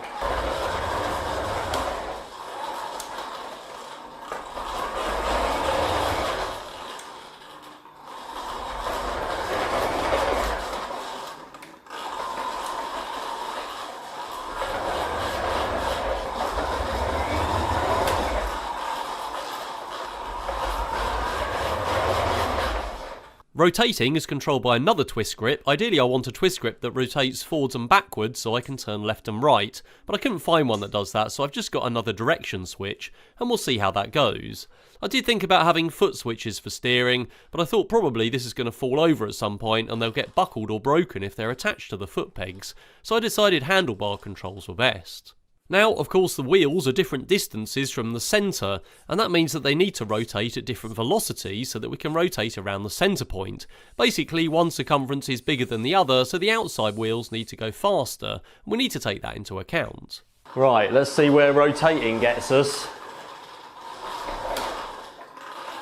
Oh. I think I want my mass in the middle since that's where the rotation point is. But yeah, that seems to be pretty cool.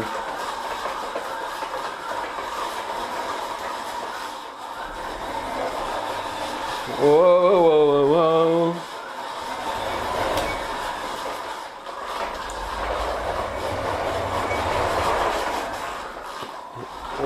Whoa. That feels amazing. Right, we need a bigger space to test it on this though, because there isn't really space in my kitchen.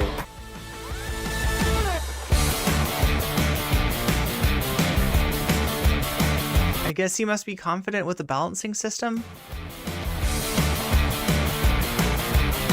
Oh god, also music.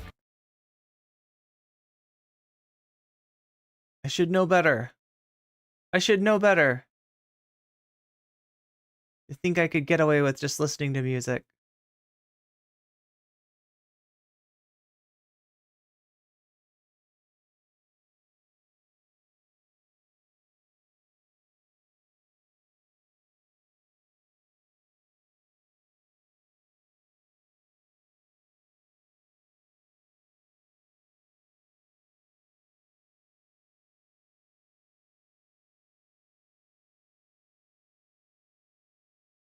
Whoa, did he crash?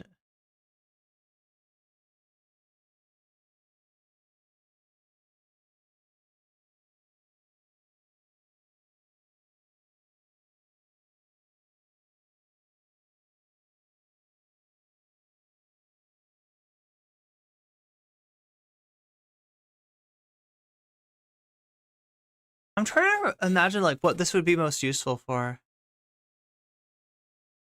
I mean, other than being cool, which is in and of itself its own reward, but like I'm trying to imagine what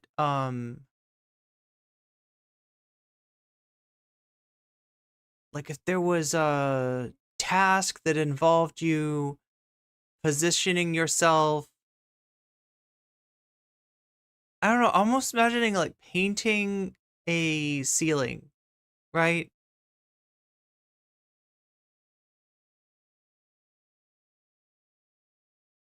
But in a weird, I don't know.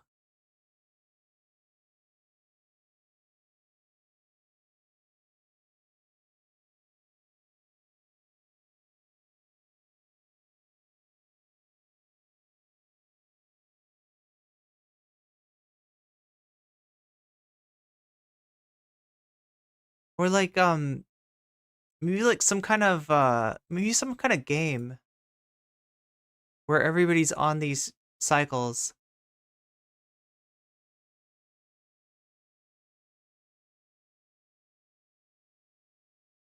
Things I've ever built.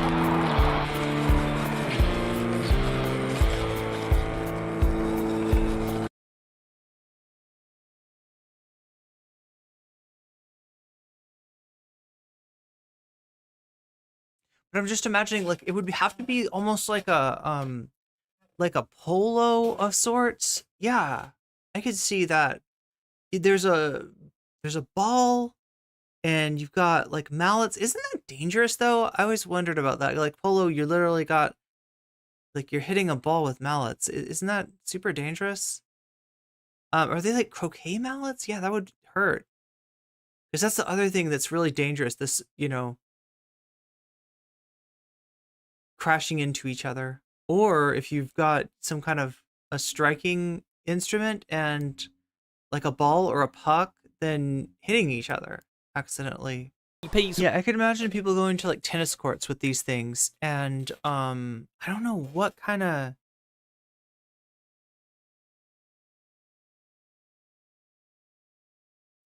But like 2 nats, and then somehow pictures of what's coming up, plus Discord benefits. And speaking of open source, I'm going to be at Open Source 2024, which is June the 15th to the 16th. God damn.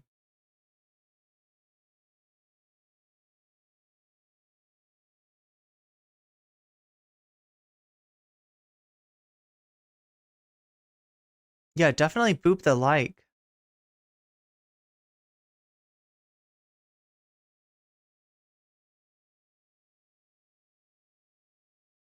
NCC needs a 3D printer for Waluigi to sleep on.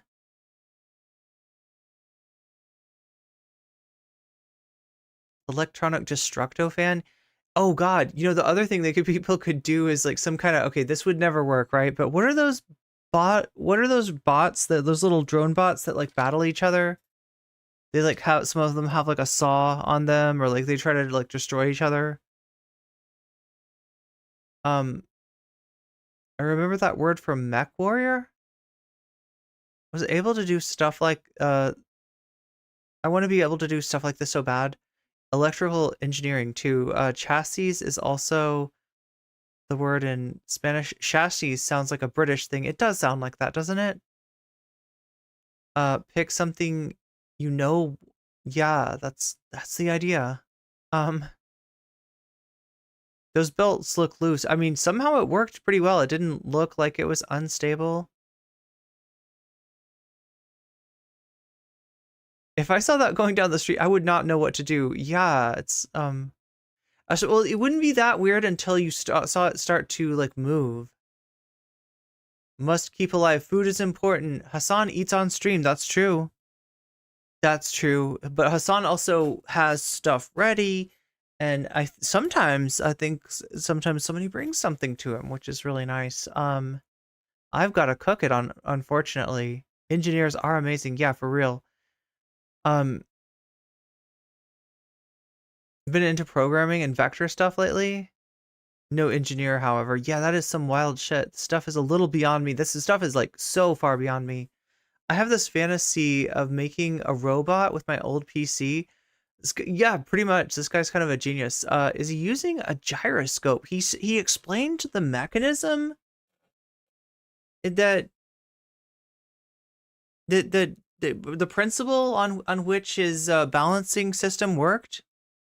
It's not a gyroscope though. It's programming essentially. It's a feedback that keeps the thing balanced. Yeah. At first I was like, yeah, wheels, so what? Yeah, at first I was like, what is this gonna be? But then when I saw what he's talking about, what he's cooking, this guy is flexing his brain. Yes, this guy is mogging all of our brains. What's up, Donald Duck? Meow. This is this bike. I've never seen anything like it. The wheels aren't doing what he said. Oh, like how a Segway stays balanced? How fast does it go? That's a good question, because like you saw it being incredibly maneuverable, but in and of itself, spinning around is just going to make you dizzy. Like, right? But so the question is, like, if you want to go fast, how fast can you go? How fast is it? Is it safe? How does it stop? There's all kinds of questions. You're playing Fallout 4 right now? Ooh, Idiot Savant Sneak, melee with a heavy gunner. Chat, I need to play some New Vegas. I told you last night that I would like I had a plan, like I was like, okay, at first I like put on my gaming channel, like I started a stream on the gaming channel, and I was like, what I'll do is I'll just send everybody from here to the gaming channel, because I'll be able to go like Hassan, and I'll just be able to power right through it. And it turned out that when I wanted to end, the stream, when it was time to end the stream, I was also hungry. I was starving, and it happened again. It's weird. It's almost like I can't eat just one meal in a day and have that be enough. Although it seems like it should be, it's not. Like if you eat a big meal, like, right, that's the idea. But yeah, I probably need to eat some more. It's like he's riding on a ball. Yeah, kind of. Like a perfectly spinning one too. Yeah, that's what I was saying, Morbius Dragons. It seems like a lot of the movements that it does are movements that might be disorienting towards the cyclist. Cycle Wars, yeah, you know what I'm talking about. Imagine, I could imagine having a robot to have a mechanism like this of following for moving around. Oh yeah, yeah. So yeah, that he kind of based it off of some robot. This is definitely better than Cybertrucks. I know. Oh my god, can we talk about the Cybertruck thing? Like seriously, what the fuck, Elon?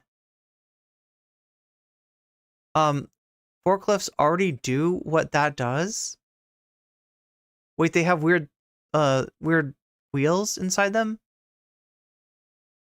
Yeah, literally. I mean, I guess he's put everything out. It's open source, so you know, if you know how to make battle bots, that's what I'm thinking of. Yes, battle bots. Jousting on these. Okay, you're right, Schmegley. You found the best use. That's got to be a jouster. One small pothole would ruin you for a day. Yeah, you would probably have to. Well, I don't know. The wheels looked very tough, right? He was like hitting the wheels with a hammer. It didn't look like it was going very fast. That's what I'm thinking too. Is as far as the ability to. I'm trying to think how this would work too. Yeah, it's like if he. Like it can go forward, but it's actually going forward by sending one wheel one direction and one wheel the other. And somehow because of the like diagonal movement on those wheels, it like moves it forward, but it's not fast. It's not like a motorcycle at all. It's nowhere close.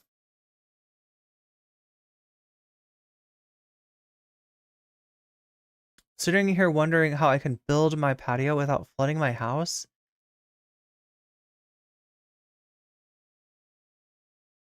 Forklifts just steer from the back wheels. Oh, I see what you're saying. Yeah, you're able to rotate pretty effectively to be able to get into places.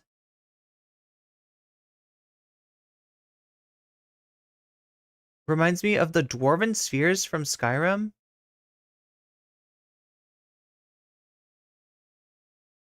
Is Skyrim a Bethesda game?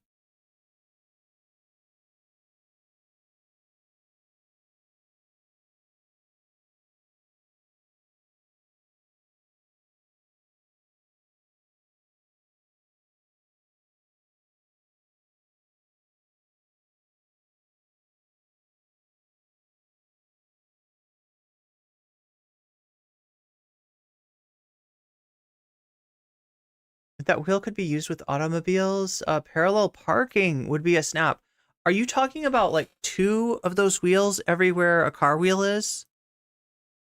So that it's kind of like you got like two independent wheels on the left front, two independent wheels on the right front, two independent wheels on the back. Or are you talking about that like the independent wheels would just be like left and right? And then, you know, left and right on the back.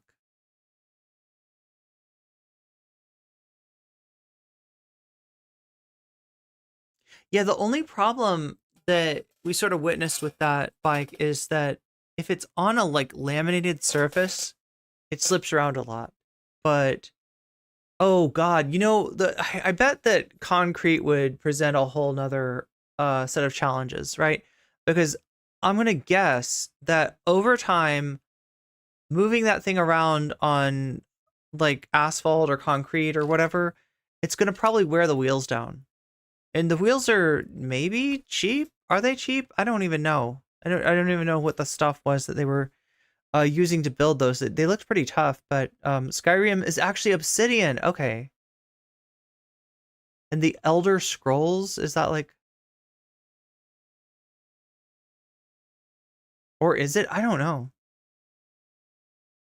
I don't know. I've never played, like I said, I've never really played a Bethesda game, so playing Fallout New Vegas is going to be the first one.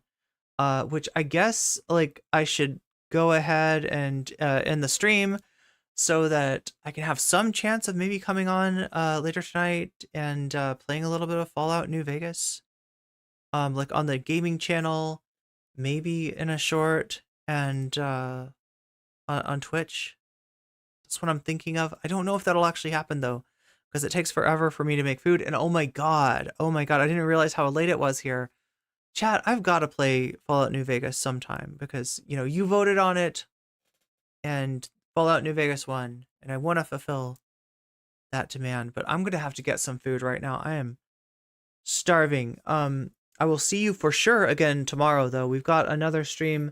We're going to be talking about furries, of all things, of all creatures great and small, right? We're going to be talking about furries. And specifically, another moral panic that started. Do you remember the Joe Rogan thing? Do you remember when Joe Rogan said these kids, they're demanding to be able to poop in the litter box? Their parents are haranguing the principals until the school officials are like, all right, I guess if your kids are furries, we'll put a litter box because apparently that's what furries need to use to be able to. I'm in for a treat with Fallout New Vegas. I've already been messing around with the character creation thing, and it is cool. It is very intricate. It does take a long time, like especially if you want to dial it in exactly, but you're really able to get a lot of, you know, different you're able to really customize like everything about your character. So that's really cool. And then I had just gotten into the like assigning like skill points and your special abilities and all that stuff. And yeah, it looks like fun, you know, the whole thing where if it's red, you're stealing it. If it's yellow, you can take it. I didn't understand why the doctor is very nice but everything in his office is like yellow. It's like, just take it. It's not, none of it's stealing. You won't get in trouble for any of it, but it's like clearly, very clearly his stuff. But yeah, I will start out a new character, though, for when I play it on stream, just to give chat a chance to have some input into what kind of character I'm going to build. Because like I said, never played a Bethesda game before, never did anything of that, never played, I don't think I've ever messed with something that's this intricate in terms of its character creation. All sorts of mods to make Fallout New Vegas more modern. Maybe I should look into those. Maybe I should look into that. Anyway, I gotta get to bed tonight. Thank you everybody for being here, and I will see you tomorrow. We're gonna go over, I'm trying to think, what else is there? There's a little bit of tipster news and an update on Alec Gunter. An update on the guy that said that he thought Lyrics looked 14 years old and couldn't stop talking about his ass. Apparently, apparently we've got big news. Wait, oh my gosh. You know what I'm talking about when I say big news? All mods are gods. That's true. That is so true. And apparently people are saying this interview with Giannis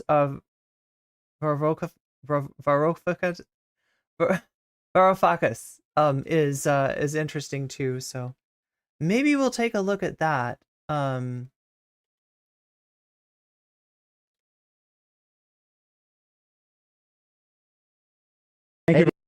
boy, pig news. Oh boy, pig news. Oh boy, pig news. Governor Greg. So yeah, we'll have some pig news, we'll have some updates, and we'll see what Tipster's been up to and why it's not great. Anyway, I will see you tomorrow. Much love, everybody, and yeah, if not later tonight on I don't know, we'll see. I'm supposed to play this video game. I'm supposed to play, and all I do is stream about politics because I care.